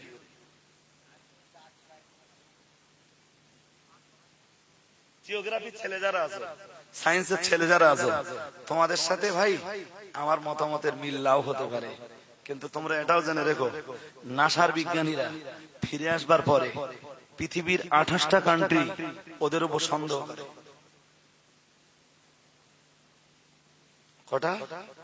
কটা? পৃথিবীর 28টা কান্ট্রি ওদের উপরে সন্দেহ করে। এটা আল্লাহর দোয়া পাওয়ার ছাড়া কেউ ওখান থেকে ঘুরে আসতে পারবে না। নবী ঈসা গেছে, আজও আটকে আছে, ইদ্রিস নবী গেছে, ইন্তেকাল হয়েছে, একমাত্র পৃথিবীর ওয়ালি মুহাম্মদুর রাসূলুল্লাহ সাল্লাল্লাহু আলাইহি ওয়াসাল্লাম সাত আসমান টপকে আরশে আজিমে আল্লাহর সঙ্গে দিদার করে সদ্য রাতেই আবার রাসূলুল্লাহ আল্লাহর জমিনে ফিরে এসেছেন। আর একটু মন করে বলে, দোসরা কারোর জন্য এটা দ্যাট ইজ ইম্পসিবল, অসম্ভব। এই পাওয়ার শুধু দিয়েছেন কাকে? আল্লাহ। কাকে? এটা মুহাম্মদ সাল্লাল্লাহু আলাইহি ওয়াসাল্লামের জিন্দেগীর একটা বড় মুজিজা। আর একটু মন খুলে বলেন, অনেকে আমার বলে বলে হুজুর মেরাজ রস করেন। এই কিছুদিন আগে নবীর মেরাজে যাবার মাস গিয়েছিল না, অনেকে বলেছিল যে হুজুর মেরাজের রস করে, আমি করি না কেন জানেন? আমি সায়েন্স ভালো বুঝি না তাই। নবীর মেরাজ বুঝতে গেলে বিজ্ঞান খুব ভালো বুঝতে হবে। বিজ্ঞান খুব ভালো। মহাশূন্যের উপরে এমন জায়গা আছে যেখানে অক্সিজেন নেই। অক্সিজেন উপরের দিকে যায়, ওরা নাকি অক্সিজেন নিয়ে যায়। কি নিয়ে যায়? মোহাম্মদ সাল্লাল্লাহু আলাইহি ওয়াসাল্লাম গেলেন কি করে? হাজার ঘন্টা প্রশ্ন আসবে, যে প্রশ্নগুলোর নো অ্যান্সার, কোনো উত্তর নেই। ওর একটাই উত্তর, ক্ষমতা সব কার? কার? নবী সিনাসা খাবার পিছনে ওই যে মেরাজের রাত্রে সাক্কে সাদর হয়েছিল, বক্ষ বিদারণ হয়েছিল রাসূলুল্লাহ, ওর পিছনে ওটাও কারণ ছিল। আসমান ভ্রমণ করতে গেলে যা যা লাগবে ফেরেশতা জিবরাইল নবীর বক্ষ বিদারণ করে সবকিছু রাসূলের ভিতরে ঢুকিয়ে দিয়েছিলেন। আর একটু মন খুলে বলুন, কিচ্ছু বুঝিনি আমরা, আসমান সম্বন্ধে কোনো আইডিয়াই নেই, বিজ্ঞানের আমি বলছি। নইলে বিজ্ঞান বলতো গড আছে, স্রষ্টা আছে, মালিক বলে কেউ আছে। কেউ পারবে না এই জায়গা অতিক্রম করতে। আল্লাহ যাদেরকে অতিক্রম করিয়েছেন একমাত্র ঈসা, ইদ্রিস, মুহাম্মদ সাল্লাল্লাহু আলাইহি ওয়াসাল্লাম। ঈসা নবী যখন নেমে আসবেন দুইজন ফেরেশতার ডানার উপরে ভর করে, না নিজের ইচ্ছায়? নিজের ইচ্ছায় না দুজন ফেরেশতার ডানার উপর ভর করে? নবীজি বলতেছেন দুজন ফেরেশতার উপর ডানার উপরে ভর করে বাইতুল মুকাদ্দাসের পূর্ব দিকের মিনারের কাছে হযরত নবী ঈসা আলাইহিস সালাম নেমে পড়বেন। একটু মন খুলে বলুন, তাহলে ঈসা নবী আসতে গেলে যদি ফেরেশতা লাগে, আল্লাহর সহায়তা লাগে, আল্লাহর মদদ লাগে, তো বিজ্ঞানে ফিরে আসার জন্য আল্লাহর মদদ লাগবে না? জোর করে বলেন লাগবে না? কাফের বিজ্ঞানীকে আল্লাহ কখনো সহায়তা করবে? হ্যাঁ, তুই ওখানে যাবি তার ফিরে আসতে পারবি না। আর নইলে মোটে যেতেই পারবি না, ওপরের থেকে খানিক দূর ঘুরিয়ে এসে বলবি যে ঘুরিয়েছি এই দেখছি। এই জন্য আল্লাহ বলতেছেন তোরা আমার আসমান নিয়ে একটু ভাব, আমাকে পাবি। এই যে পথে চন্দ্র চলছে, যে পথে সূর্য চলছে, এটাকেও আল্লাহ বলেছেন আকাশ।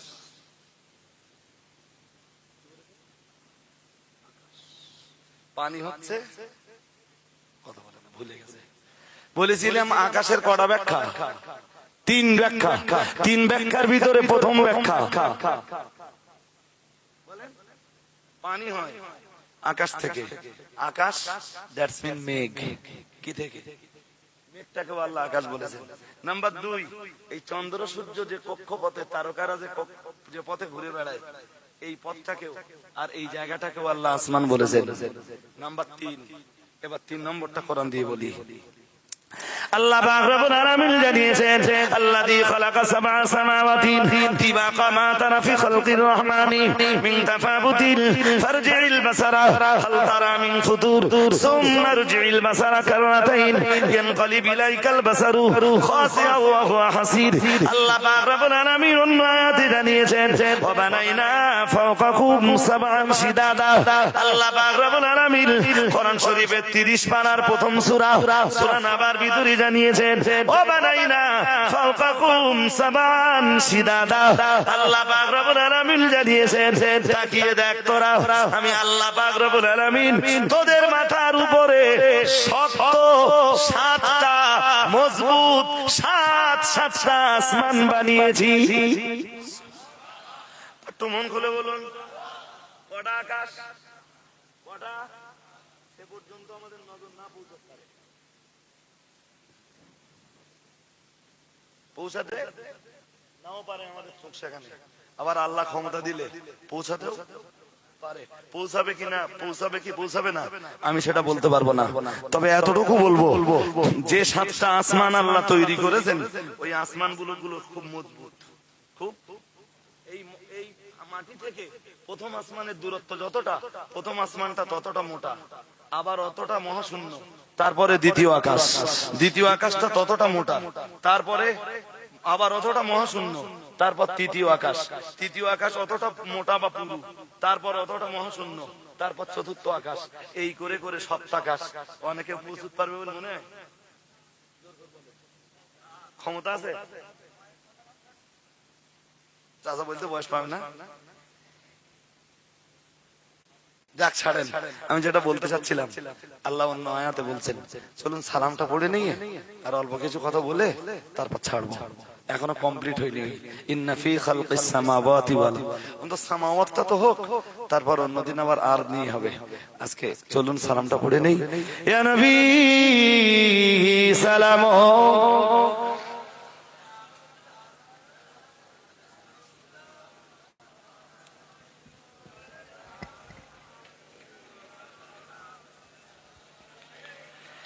রেগে গিয়া শোন শোন শোন,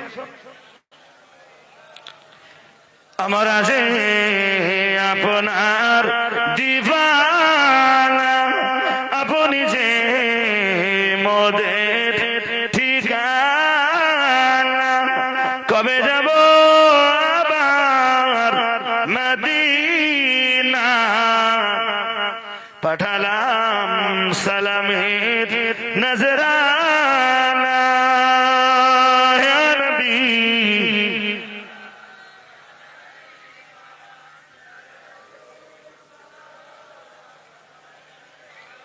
ইয়া হাবিবি সালাম আলাইকা,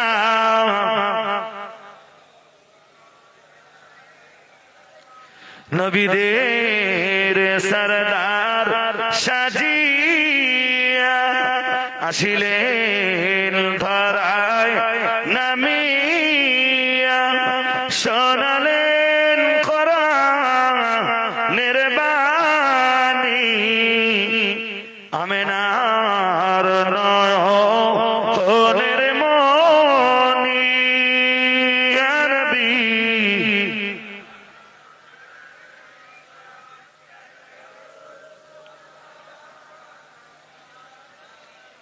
ইয়া হাবিবি সালাম আলাইকা,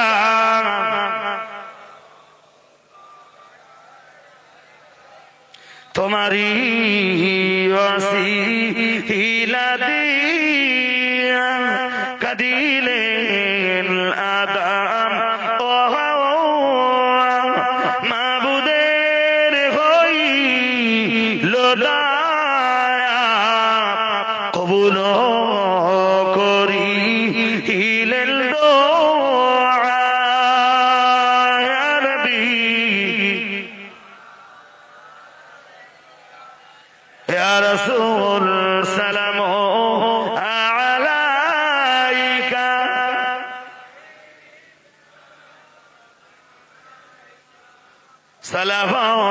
সালাওয়াতুল্লাহি ইয়া রাব্বি সাল্লিম সাল্লিম দাইমান আবাদ আলা নবিয়িকা খায়রুল খালকি কুল্লিহিম, বেজার মেরি দরুদ ও সালাম বরগজিদা নবী पर अपने मुदाम बलगल उला बिकमालिही कशफत दुजा बिजमालिही। পাখা লাগবে না, আমি বন্ধ করে দিয়েছি না পাখা, আমার পাখা চালালে অসুবিধা হয়। হাজরিনে মজলিস, অনেক ওয়াজ হয়েছে, হবে না হবে না করতে করতে তাও অনেকটাই হয়েছে, আর একটু বাকি আছে, আর একটা আয়াত বলবো, সূরা মুলক 29 পারা, আল্লাযী খালাকা সাবআ সামাওয়াতিন তিবাকা, একটুখানি মন ধ্যান হয়ে গেছে। আপনারা ততক্ষণ সূরা কেরাত দোয়া দরুদ পড়ুন, কানটা এদিকে রাখুন। আল্লাহ বলছেন তিনি সৃষ্টি করেছেন সপ্ত আকাশ, সুবহানাল্লাহ। এদিকে আওয়াজ হচ্ছে কেন? তিনি সৃষ্টি করেছেন সপ্ত আকাশ। কে? জোর করে বলুন, আল্লাহ। আচ্ছা, এই আসমানের কথা আল্লাহ এতবার বলতেছে কেন? কোরআনের একটা দুটো আয়াত না, প্রচুর আয়াত আছে যেখানে আল্লাহ আসমানের কথা বলেছেন, এই জন্য যে মানুষ আসমান সম্বন্ধে একটু চিন্তাশীল হোক। এরপরে বলতেছেন মা তারা ফি খালকির রহমানি মিন তাফাবুত, তুমি আসমানের দিকে তাকিয়ে আমার আসমানের ভিতরের কোন খুঁত খুঁজে বার করতে পারবে না, কোন ছিদ্র, কোন গর্ত, আমার আসমানের কোন ফাটল খুঁজে বার করতে পারবে না। সবাই মিলেমিশে বলুন। আপনার বয়স কত? কত? 70 বছরের চেয়ে এই ওগুলো বন্ধ করেন, ওগুলো বন্ধ করেন এখন না। 70 বছরের চেয়ে বেশি বয়সী এখানে আর কেউ আছেন? আপনার বয়স কত? 70, মানে সমান সমান। বয়স বাড়াচ্ছেন না, তাই তো? এক চাচা ছিল, যতবার জিজ্ঞেস করি চাচা বয়স, তাহলে 50 বছর। কত? 10 বছর পরে আবার জিজ্ঞেস করে চাচা বয়স কত হইলো, তাহলে খোকা 50। মাঝখানে 10 বছর চলে গেছে। বলো 10 বছর আগেও বলেছে 50, 10 বছর পরেও বলে। হ্যাঁ, এটা ঠিক। আগের যুগের মানুষেরা না, তাদের বয়স অত গোনা কথা নেই। যাক ছাড়েন। এখান থেকে মোটামুটি যখন 15 বছর হয়েছে আপনার, তখন তো আপনার মোটামুটি জ্ঞানের বিকাশ ভালো হয়েছে। আচ্ছা, 70 থেকে 15 বাদ দিলে 55 বছর থাকে। 55 বছর আগে উপরের দিকে তাকিয়ে সত্যি যদি আকাশই দেখে থাকেন, তাই 50 বছর, এই 55 বছর আগের আকাশ আর এখন আকাশ দেখলে একই লাগে না একটু পার্থক্য মতো লাগে? একই পূর্ণ মতন হয়ে যায়নি? একটু বাগল টাগল ছাড়িয়ে যাচ্ছে না? কোন গর্ত টত্ত? আল্লাহ কোরআনে ওইটাই বলতেছেন, একটু চেষ্টা কর, আমার আসমানের দিকে তাকা। যদি তুই আসমান দেখতেও পাস, আমি আল্লাহ বলছি দায়িত্ব দিয়ে এটা, যে আমার আসমানে কোনো খুঁত পাবি না, আমার আসমানে কোনো দুর্বলতা পাবি না, আমার আসমানের কোনো ফাটল পাবি না, আমার আসমানের কোনো গর্ত পাবি না, আমার আসমানের কোন জায়গায় তুই বাকল উঠে যেতে দেখতে পাবি না। তুই তো তোর জীবনের 55-60 বছর আগে একবার আমার আকাশের দিকে ভালো করে তাকিয়েছিলি, আবার আমার আসমানের দিকে তাকা, তাকিয়ে দেখ। 55, 60, 65 বছর, 70, 80 বছর আগে তুই আমার আসমানটাকে যেমন দেখেছিলি, আজও আমার আসমানটা ঠিক তেমনই দেখবি। মা তারা ফি খালকির রহমানি মিন তাফাবুত ফারজিল বাসার হাল তারা মিন ফুতুর। যদি একবার দেখে তুই খুঁজে না পাস, এক কাজ কর, বারবার দেখ, শুধু দেখতেই থাক। ইয়ানকালিব ইলাইকাল বাসারু খাসিয়াও ওয়া হুয়া হাসির। আল্লাহ বলতেছেন বারবার দেখবি, বারবার বারবার দেখে দেখে তোর চোখ দুটো ক্লান্ত হয়ে যাবে, শ্রান্ত হয়ে যাবে, তোর চোখ দুটো ক্লান্ত হয়ে যাবে, তবুও তুই আমার আসমানের ভিতরে কোনো ফাটল খুঁজে পাবি না। আর একটু মন খুলে বলো, এটা পৃথিবীর কারো সৃষ্টি নয়, এটা মানুষের সৃষ্টি হলে পুরাতন হয়ে যেত। এটা আমি আল্লাহ, আমার সৃষ্টি, তাই আমার সৃষ্টি কখনো পুরাতন। আল্লাহু আকবার বলুন, আরো আওয়াজ দিয়ে বলুন আল্লাহু আকবার, আরো আওয়াজ তুলে বলুন আল্লাহু আকবার। মানুষের সৃষ্টি পুরাতন হয়ে যায়। একটা ঘর বাড়ি বানিয়েছেন, প্লাস্টার করেছেন, 50 বছর পরে আস্তে আস্তে ওর বাকল, ছাদের যে রড ছিল ওই রড আস্তে আস্তে বেরিয়ে যাবে, রড আস্তে আস্তে। আল্লাহর আসমানের কিছু হচ্ছে? কিছু বলে না, হচ্ছে। তবে আল্লাহ বলেছেন, শোন, আমার এই মজবুত আকাশ আর এই শক্ত আকাশ, ইদাস সামাউ ফাতারাত আস-সামাউ মুনফাতিরুম বিহি ওয়া কানা ওয়াদুহু মাফউলা। শোন, আমারই আবার ক্ষমতা আছে, আমি আল্লাহ এই আসমান একদিন ফাটিয়ে দেব। বলে কিয়ামতের দিন আসমান ফাটিয়ে দেওয়ার ক্ষমতাও কার? কার? কারোর, পৃথিবীর কারোর ক্ষমতা নেই কুরুল মেরে ভাঙবে। জেসিবি ধরুন যেতে পারবে, ফর এক্সাম্পল, তবুও জেসিবি আল্লাহর আসমান ফাটিয়ে দেবে, এই ক্ষমতা নেই। আল্লাহ বলতেছেন আরো টাকা, আরো নিদর্শন দেখবি, আরো আমার কুদরতের খেলা দেখ। বেগাইরি আমাদিন তারাওনাহা, তামাম পৃথিবী ঘুরে দেখ, এত বড় আসমান তোর মাথার উপরে, সাকফাম মাহফুজা, সুরক্ষিত একটা ছাদ। কিসের ছাদ বলুন? জমিন যদি তোদের বিছানা হয়, আসমান তোদের জন্য আমি আল্লাহ আমার বানানো, তোদের মাথার উপরে এই বিছানার ছাদ। আর একটু মন খুলে বলো। এবার তুই ঘোর, Bangladesh, Japan, German, Indonesia, Malaysia, ওদিকে আমেরিকা সহ আর ইংল্যান্ড সহ অস্ট্রেলিয়া, সাউথ আফ্রিকা, तमाम পৃথিবী ঘুরে দেখ, কোথাও আসমানের একটা খুঁটি বাঁশ নেই। সুবহানাল্লাহ হয় না? আর একটু মন খুলে বলুন, কোথাও পাওয়া যাবে?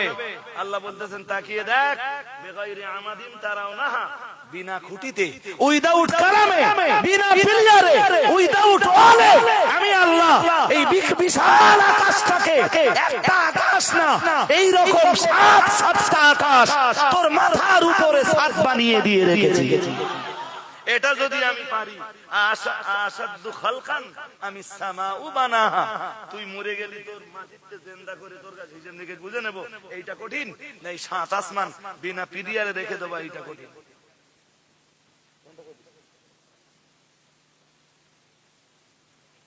আমার কাছে বুঝতে পারতেছেন? তবু আল্লাহ বলতেছেন বান্দা তোদের হিসাবে বল, আমার হিসাবে না, আমার হিসাবে তোদের আসতে হবে না, তোদের হিসাবে তোরা বল, আনতুম আসাদ্দু খালকান আমি সামাউ বানাহা, তোরা মরে যাবার পরে কবরতে জিন্দা করে তুলে আমি তোদের তামাম জিন্দেগীর হিসাব নিকাশ নেব, এইটা কঠিন না? এই আসমান বানালাম তোদের মাথার উপরে, এইটা কঠিন?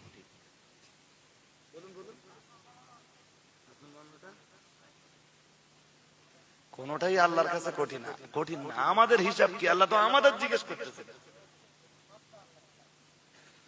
আল্লাহ বলেছেন কোরআন শরীফে, যালিকা আলাল্লাহি ইয়াসির, আমি আল্লাহ আমার জন্য সবকিছুই সহজ। আর একটু মন খুলে বলুন, চলুন এবার ফিনিশিংটা মারি। ইন্না ফি খালকিস সামাওয়াতি ওয়াল আরদি ওয়াখতিলাফিল লাইলি ওয়ান নাহার, বান্দা তোর ভিতরে যদি বিবেক থাকে, তোর ভিতরে যদি বিবেচনা শক্তি থাকে, আমি আল্লাহ পাক রব্বুল আলামিন বলে দিলাম, না না তুই আমার সঙ্গে নাফরমানি করবি না, বরং তুই আমার আসমানের দিকে তাকাবি, বিনা খুঁটিতে তুই আমার আসমানটা দেখতে পাবি, বিনা প্লিয়ারে তুই আমার আকাশটা দেখতে পাবি। ওই রকম আকাশ একটা নয়, সাতটা আকাশ আমি আল্লাহ তোর মাথার উপরে বানালাম। না না না না না, আমার আসমানের ভিতরে কোনো খুঁত পাবি না, ফাটল পাবি না, গর্ত পাবি না, আমার আসমানের ভিতরে কোনো জায়গায় কোনো বাকল উঠে যেতে দেখবি না। আমি আল্লাহ পাক রব্বুল আলামিন উপরের দিকে তাকিয়ে দেখ, আমি আল্লাহ পাক রব্বুল আলামিন আসমান আর জমিনের মাঝে মানে সূর্য সেটআপ করে দিয়ে রেখেছি, চন্দ্রটাকে সেটআপ করে দিয়ে রেখেছি, আমি আল্লাহ পাক রব্বুল আলামিন অগণিত তারকারাজি সব আমি আল্লাহ আসমানে সেটআপ করে দিয়ে রেখেছি। সূর্যের জন্য আমি আল্লাহ চলার পথ বানালাম, চন্দ্রের জন্য আমি আল্লাহ চলার পথ বানালাম, তারকারাজি গুলো পরিচালনা করবার জন্য আমি আল্লাহ ওদের রাস্তা বানালাম, আমি আল্লাহ অগণিত অসংখ্য গ্রহ নক্ষত্র রাজি বানালাম। মহান আল্লাহ জানিয়েছেন, শুধু তাই না শুনবান না, আমি আল্লাহ পাক রব্বুল আলামিন মাবাকিউন নুজুম বানালাম, আমি আল্লাহ পাক গ্যালাক্সি বানালাম, আমি আল্লাহই তো ব্ল্যাক হোল বানালাম, সব আমি আল্লাহ আসমান আর জমিনের মাঝে শূন্য আমি আল্লাহ সেটআপ করে দিলাম। না না না না না, এত বড় সূর্য সেটআপ করে দিলাম, এর জন্য উপর দিয়ে কোনো টানা দেওয়া লাগলো না, নিচে দিয়ে কোনো কলম লাগলো না, প্লেয়ার লাগলো না, অল লাগলো না, নিচের কোনো ধরা লাগলো না, উপর দিয়ে কোনো দড়িও লাগলো না, আমি আল্লাহ মহা শুনলে এত বড় সূর্য সেটআপ করে দিলাম। ও বাবাজিরা ভাইরা, মহান আল্লাহ বললেন শুনবাল্লা, আমি আল্লাহ চন্দ্র সেটআপ করে দিলাম, এতগুলো তারা আমি আল্লাহ সেটআপ করে দিলাম, তুই শুধু আমার আসমানের দিকে তাকাবি, যখনই তাকাবি এগুলো সব তোর নজরে লাগবে, তোর দৃষ্টিতে আসবে। আমি আল্লাহ পাক রব্বুল আলামিন সময় মতো আমার আসমানের সূর্যটাকে নিভিয়ে দেই, এর মানে অন্য কিছুই নয়, আসলে সূর্য কখনো ডোবে না। ও বাবাজিরা ভাইরা, সূর্য হলো একটা লাইট, পৃথিবী নামের গ্লোবের সঙ্গে মহান আল্লাহ এই সূর্য নামের লাইটটাকে সেটআপ করে দিয়েছেন, গ্লোবটাকে আল্লাহ শুধু ঘোরাচ্ছেন, পৃথিবীর যে অংশটা সূর্য নামের লাইটের সামনে আসে ওই অংশটা হয় দিন, আর যে অংশটা ওই মানে পৃথিবী নামের গ্লোবটা আল্লাহ ঘুরিয়েই যাচ্ছেন, যে পৃথিবীর যে অংশটা সূর্য নামের লাইটের পিছনে পড়ে যায় ওই অংশটা হয় রাত। আর একটা মন করে বলুন, সূর্য নিয়ে ভাববি, রাত দিনের খেলাটা বুঝতে পারবি। تولج الليل في النهار وتولج الليل في النهار وتولج النهار في الليل মহান আল্লাহ জানিয়েছেন আমি রাতটাকে দিনের ভিতরে ঢুকিয়ে দেই আবার দিনটাকে আমি আল্লাহ রাতের ভিতরে ঢুকিয়ে দেই আল্লাহ পাক রব্বুল আলামিন জানিয়েছেন এসব কুদরতের খেলা এই খেলা তো পৃথিবীর কোন মানুষের খেলা নয় এই খেলা তো আসলে আমি আল্লাহ আমার কুদরতের খেলা। একটু মন খুলে বলুন, এইগুলো নিয়ে ভাব। যদি তোর ভিতরে বিবেক থাকে, তুই যদি বেআকল না হোস, তোর ভিতরে যদি আকল থাকে, তোর যদি গবেষণা করার শক্তি থাকে, এইগুলো নিয়ে গবেষণা করলে তুই আমাকে পেয়ে যাবি। আমারে যখন পাবি, আল্লাযীনা ইয়াযকুরুনাল্লাহা কিয়ামা, তুই দাঁড়িয়ে দাঁড়িয়ে তখন আমার ইবাদত করবি। ওয়াকুউদান, দাঁড়াতে না পারলে বসে ইবাদত করবি। বসে যদি তোর ইবাদত করার ক্ষমতা না থাকে, তখন তুই আমার জন্য শুয়ে পড়ে ইবাদত করবি। আর একটু মন খুলে বলুন, মगर মসজিদ में চেয়ার নট अलाउड। চেয়ার তুই দাঁড়াতে পারছিস না, মাটিতে বসো। তোমার কে বলেছে এরকম করতে হবে? তুমি এরকম বসে বসে ইশারা সাজা দাও না, তোমার জন্য তো অনুমতি আছে। তুমি বসতে পারছিস না, কিবলার দিক পা এরকম করে লম্বা করে দাও যে নামাজ পড়ো। না, আমি নামাজ পড়বো, আমার আল্লাহ আমার দেখ পায় না, আমি চেয়ারে বসে। সব মসজিদে শুরু হয়ে গেল সিয়ার সিয়ার সিয়ার। এরপরে সিয়ার এত বেড়ে যাবে, মুসল্লি আর মসজিদে সব মসজিদে এই খেলা। বলে মক্কা মদিনায় হচ্ছে, মদিনায় সিয়ার আছে মসজিদি, তাই এসে বলতে মদিনার চেয়ে তোমরা বেশি বোঝো। না না, আমরা বেশি বুঝি না, কিন্তু মদিনায় এখন গান বাজনা জায়েজ হয়ে গেছে। হ্যাঁ, মক্কা মদিনার দেশে এখন গান বাজনা এভেলেবেল, বার লস পাওয়া যাচ্ছে। এখানে জায়েজ করে দাও, লজ্জা লাগে না বলতে। জি, সুতরাং চালাকি করবার মোটেই চেষ্টা করবেন না। শরীয়তের মসলা মাথা পেতে মেনে নেবেন। রাসূলুল্লাহ জামানাতেও চেয়ার ছিল, কিন্তু রাসূলুল্লাহ জিন্দেগিতে কখনো চেয়ারে বসে ওয়াজ করেননি। একবার রাসূলুল্লাহ বাহনের উপর থেকে পড়ে গেলেন, রাসূলের খুব চোট লাগলো। রাসূলের দাঁড়িয়ে নামাজ পড়ার ক্ষমতা নেই, দাঁড়িয়ে বক্তব্য রাখার ক্ষমতা নেই। রাসূল বক্তব্য রাখার সময় বললেন চেয়ার নিয়ে আসো। সাহাবারা চেয়ার দিলেন, রাসূল চেয়ারের উপর বসে বসে বক্তব্য করলেন। হাদিস শরীফে আসতেছে, নামাজের সময় হলো, রাসূল চেয়ার বার করে দিলেন, দিয়ে রাসূলুল্লাহ আল্লাহর জমিনের উপরে বসে বসে নামাজ পড়লেন। আর একটু মন খুলে বলুন, নবীর চেয়ে তুমি বেশি বুঝদার হয়ে গেছো। ওই পর্যন্ত থাক, ওই আয়াতগুলো তাত্ত্বিক বিশ্লেষণ করতে গেলে আরো অনেক সময় লাগে। এদিকে রাত দেখতে দেখতে বেশ অনেকটাই হয়ে গেছে, 1:15 হয়েছে, তো 1:30 বেজে যাবে শেষ করতে। আজকে এই পর্যন্ত থাক, একটু ভাববেন না। আর না, প্রত্যেকটা জিনিসের না একটা লিমিটেশন আছে। আপনারা কাজ কামের লোক, আর সব যদি একদিনই বলে যায়, তা আমার তো দাওয়াত করবেন না, এটাও একটা সমস্যা। জি, যাই হোক, আলহামদুলিল্লাহ পড়ুন, যা হয়েছে অনেকটাই হয়েছে। এমনি তো 12টায় শেষ হওয়ার কথা, সেখানে 1:30 বেজে যাচ্ছে। তাহলে আপনাদের আলহামদুলিল্লাহ পড়া উচিত। পড়ুন আলহামদুলিল্লাহ। সূরা ফাতিহা একবার, সূরা ইখলাস 3 বার, কয়েকবার দরুদ শরীফ পড়ুন। এটা দাওয়াত দেই, আগামী 28 চৈত্র খাদিজায় মেয়েদের খতমে বুখারীর অনুষ্ঠান। গত বছরের যেটা বাকি ছিল, লকডাউনের জন্য যেটা করতে পারিনি আর কি, ওটা তো করাই হয়নি। মুফতি সাহেব মাঝখানে পড়ে করে নিয়েছিলেন খাদিজা রিসালাত সাহেবের কদিন আগে, তো এই জন্য আমি তারপরে খাদিজা রিসালাত সাহেব হলো, মাঝখানে মনে করছিলাম যে খাদিজা রিসালাত সাহেবের পর করে নেব, তো ভাবলাম না এক্ষুনি থাক, রমজানের আগে করব। এবারে 38-39টা মেয়ে আছে যারা বুখারীতে পড়ছে, ওদের অনুষ্ঠানটা কোরবানির পরে হবে। আবার আগেও হয়তো করলে করতে পারি যদি মুফতি সাহেব অনুমোদন দেন, কিন্তু এক্ষুনি অনুষ্ঠানটা সেরে ফেলা উচিত। আপনাদের দাওয়াত করে যাচ্ছি, রাজবেড়িয়ার মানুষ যারা আছেন, খাদিজার এই খতমে বুখারীর অনুষ্ঠান 28 চৈত্র রবিবার সকাল 10টা থেকে বেলা 2টো পর্যন্ত খতমে বুখারীর অনুষ্ঠানের জন্য আমি আপাতত মুফতি সাহেব ছাড়া কাউকে বলিনি। হুজুরি শেষ হাদিসটা পড়াবেন। 7275টা হাদিসের ভিতরে একটা হাদিস বাকি রাখা হয়, ওই দিন পড়ানো হয়।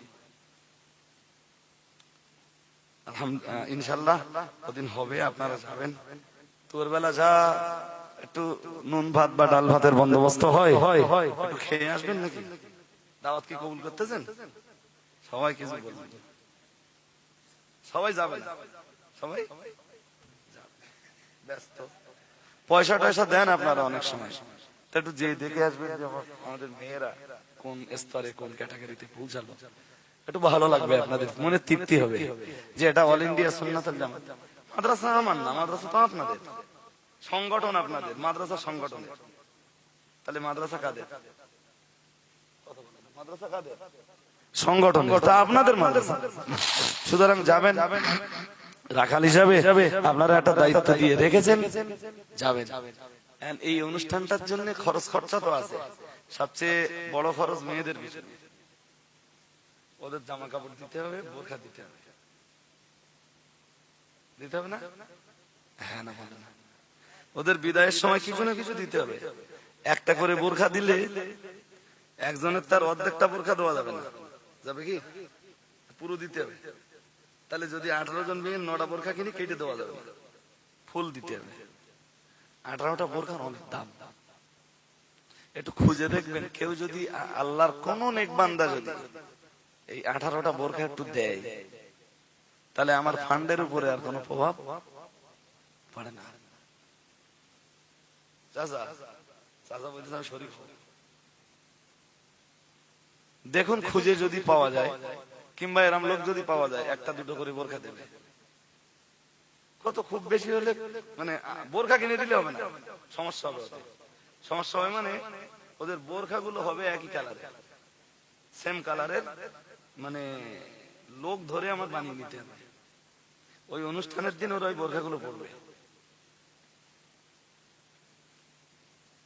তো একটু যদি কোনো মানে শহীদ ও বান্দা যদি থাকে, যদি বোরখাগুলো দেয়, বা আপনারা যারা আছেন যদি 1-2 পিস করে, সর্বোপরি রাজবেড়িয়া থেকে দায়িত্ব নিয়ে যদি আপনারা বোরখাগুলো দিতে পারেন, বড্ড ভালো হয়। মানে এবারে মনের কথাটা বললাম অনেক পরে, যদি একটু ঝুঁকি নিয়ে, খুব বেশি হলে 1000-10 টাকা যাবে হয়তো। যদি আপনারা একটু দায়িত্ব নিয়ে দিতে পারেন, তাহলে মাদ্রাসা ফান্ডের উপরে প্রভাব পড়ে না। আসলে আমি তো ভীষণ চাপে আছি মানে সেই যে বিল্ডিংটা, সে তো এখনো আমি কমপ্লিট করতে পারিনি।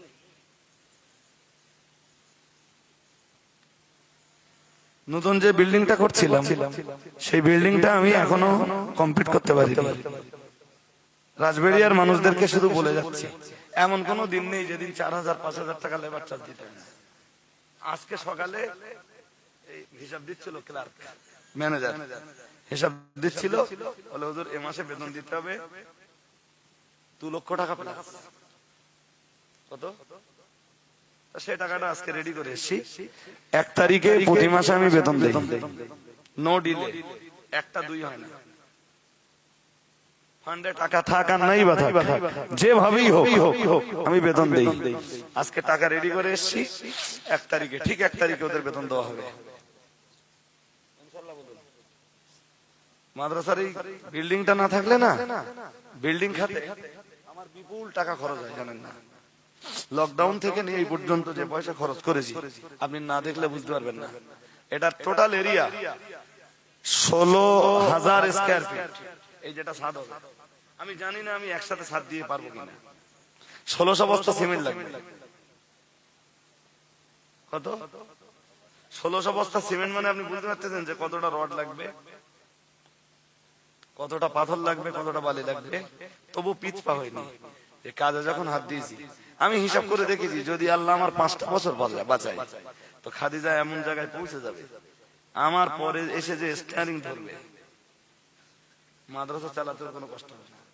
ও তো বিল্ডিং করবে না, শুধু মাদ্রাসা চালাবে। আর শুধু যখন মাদ্রাসা চালাবে না, অভাব হবে না, এক্সেস হবে। তখন আমার পরবর্তীতে তারা মনে করলে, তাদের মন চাইলে ছাত্রীদের ফ্রি খাইয়ে, মানে হোস্টেল পুরো ফ্রি করে দেবে, প্রতিষ্ঠান চালাবে, কারো কাছে পয়সা নেবে না। আল্লাহ চাইলে জনগণ যা দেবে ওতেই খাদিজা মাদ্রাসা চলে যাবে। আল্লাহ কবুল করুন, বলুন আমিন। আরো একবার বলেন আমিন। রাজবেড়িয়ার মানুষ আপনারা আমাদের খুব ভালোবাসেন, খুব মহব্বত করেন। এই জন্য মনের কথাগুলো আপনাদের সঙ্গে একটু শেয়ার করি। 18টা বোরকা যদি আপনারা দিতে পারেন, একটু চেষ্টা করলে হয়তো হয়ে যাবে। যদি 18টা বোরকা 18 জনের কাছে নেন, মানে এক একজনের কাছে এক একটা বোরকা যদি নেন তো হয়ে যাবে। হ্যালো,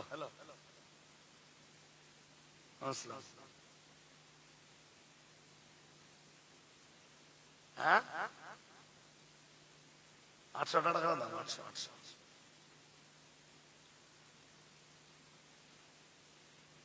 কটা? আলহামদুলিল্লাহ। ঠিক আছে, আমি এখন রাখছি, আমি স্টেজে আছি তো, পরে কথা বলছি আপনার সঙ্গে। দেখেছেন একজন লাইভে আছে, সে আমাদের লাইভ থেকে বলছে 5টা বোরকা দেবে। আলহামদুলিল্লাহ বলুন। আসলে আমি যে দাঁড়ালে বা আমি চাইলে মানুষ আমায় ফেরাবে না। 18টা বোরকা 5টা যদি হয়, 13টা বাকি।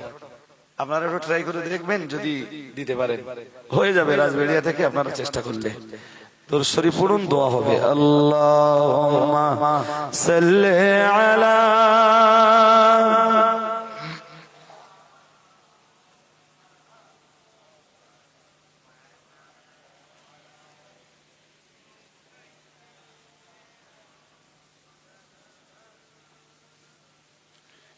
গাছে ছিল নবীজিরে, মাসে ছিল নবীজি,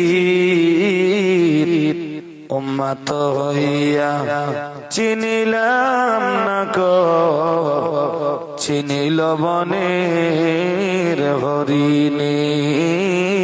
আল্লাহুম্মা সাল্লি আলা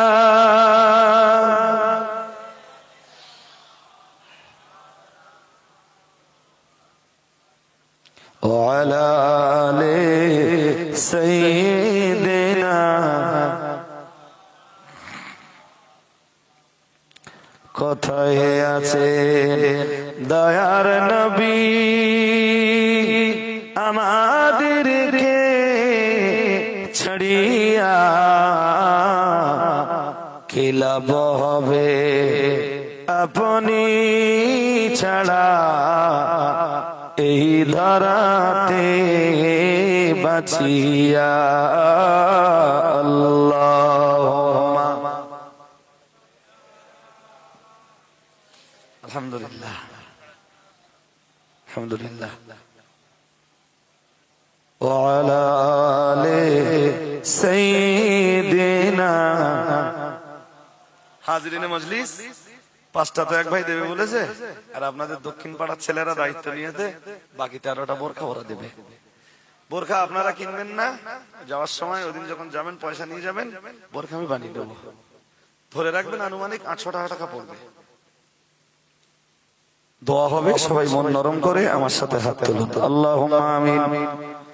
আলহামদুলিল্লাহি রাব্বিল আলামিন, আসসালাতু ওয়াসসালামু আলা রাসূলিহিল কারীম। ربنا ظلمنا أنفسنا وإن لم تغفر لنا وترحمنا لنكونن من الخاسرين. ربنا فاغفر لنا ذنوبنا وكفر عنا سيئاتنا وتوفنا مع الأبرار.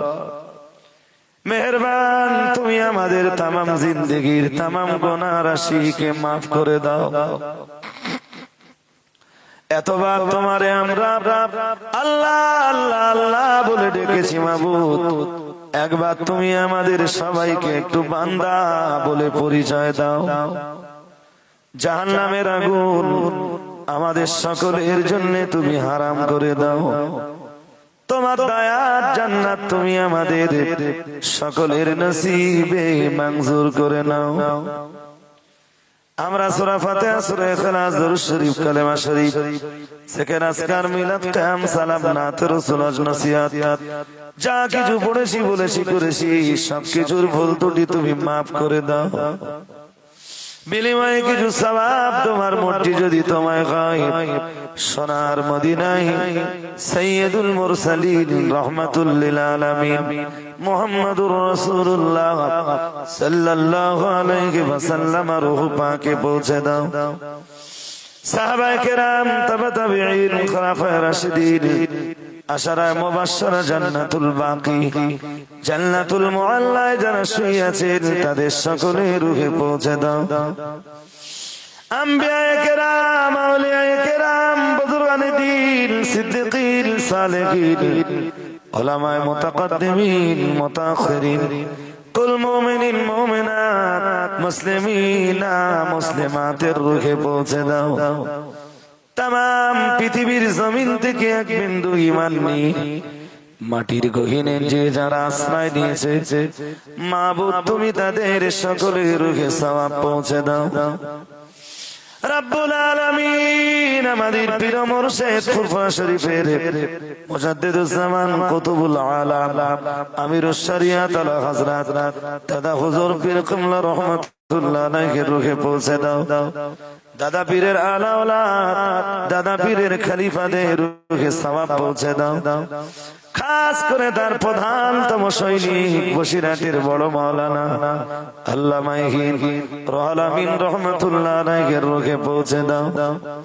আল্লাহ, আমরা যারা হাত উঠিয়েছি, আমাদের কারো মা কবরে, কারো বাবা কবরে, কারো বা দাদা দাদি, আর কারো বা নানা নানি কবরে, এক বিন্দু ঈমান নিয়ে মাটির গহীনে যে যারা জনম জনম ঘুমিয়ে পড়েছেন, আল্লাহ তাদের সকলের রূহে সওয়াব পৌঁছে দাও। তাদের কবরগুলো তুমি জান্নাতের টুকরা বানিয়ে দাও। রব্বুল আলামিন তামাম রাজবাড়িয়া গ্রামের যত মানুষ নীরব নগরীর বাসিন্দা হয়েছে, নারী পুরুষ তারা যারাই হন, সকলের রূহে পৌঁছে দাও। কবরগুলো তুমি জান্নাতের টুকরা বানিয়ে দাও। তাদের কবরের আযাব আর গজব তুমি বন্ধ করে দাও। রব্বুল আলামিন আমরা ভারতের মুসলিম, আমরা বাংলার মুসলিম, এপার ওপার বাংলার মুসলিমরা কঠিন পরিস্থিতির সম্মুখীন। আল্লাহ, তোমার গায়বী মদদ ছাড়া উদ্ধার হওয়ার কোন রাস্তা নাই। আল্লাহ, তোমার গায়বী মদদ তুমি আমাদের নসিবে কবুল করো। আল্লাহ, জালিমের রব্বুল আলামিন জালিমের হস্তক্ষেপ থেকে তুমি বাংলার জমিনকে রক্ষা করো। আল্লাহ, জালিমের রাজত্ব থেকে তুমি বাংলাটাকে রক্ষা করো। রব্বুল আলামিন যারা অসুস্থ, তুমি তাদেরকে সুস্থ করে দাও। কত মানুষ আছেন যাদের বেটা অসুস্থ, বেটি অসুস্থ, ছেলে অসুস্থ, মেয়ে অসুস্থ, মা অসুস্থ, আব্বা অসুস্থ, ভাই অসুস্থ, বোন অসুস্থ, কেউ বা আছেন বিবি অসুস্থ। আমার কত মায়েরা আছেন যাদের স্বামী অসুস্থ। আল্লাহ, আমাদের প্রত্যেকের বাড়িতে অসুস্থ যারা, তুমি তাদেরকে সুস্থতা নসিব করো। তামাম দুনিয়ার সমস্ত ডাক্তাররা যে রোগের কাছে হেরে যায়, তোমার তো হেরে যাবার কোন গল্প থাকে না। আল্লাহ, তামাম দুনিয়ার কোন দোকানে যে রোগের ওষুধ পাওয়া যায় না, তোমার রহমতের দোয়ারে তো সেই রোগের ওষুধটা পাওয়া যায়। আল্লাহ, তোমার রহমতি দাওয়া তুমি অসুস্থদের নসিবে কবুল করে না। আল্লাহ, যত মানুষ হাত তুলে আমিন আমিন করছেন, প্রত্যেকের মনের নেক মাকসাদকে তুমি পূর্ণ করে দাও। রব্বুল আলামিন অন্ধের মতো কত মানুষ আমার হাতে পয়সা দেন। আল্লাহ, তোমার দরবারে বিরতি পয়সাগুলোকে মূল্যায়ন করবার ক্ষমতা তুমি আমার নসিবে কবুল করো। আল্লাহ, তোমার দ্বীনের প্রতিষ্ঠান বাঁচানোর জন্য যারা দান করেছেন, যারা ওয়াদা করেছেন, যারা দিতে পারেননি, মনের ভিতরে কষ্টে আছেন, আল্লাহ সকলের জন্য এই প্রতিষ্ঠানগুলো তুমি নাজাতের ওসিলা বানিয়ে দাও। রব্বিরহামহুমা কামা ربياني صغيرا بحرمة هذه الكلمة الطيبة لا إله إلا الله محمد رسول الله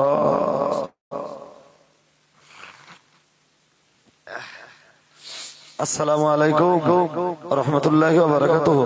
আপনারা লাইন দিয়ে বসুন।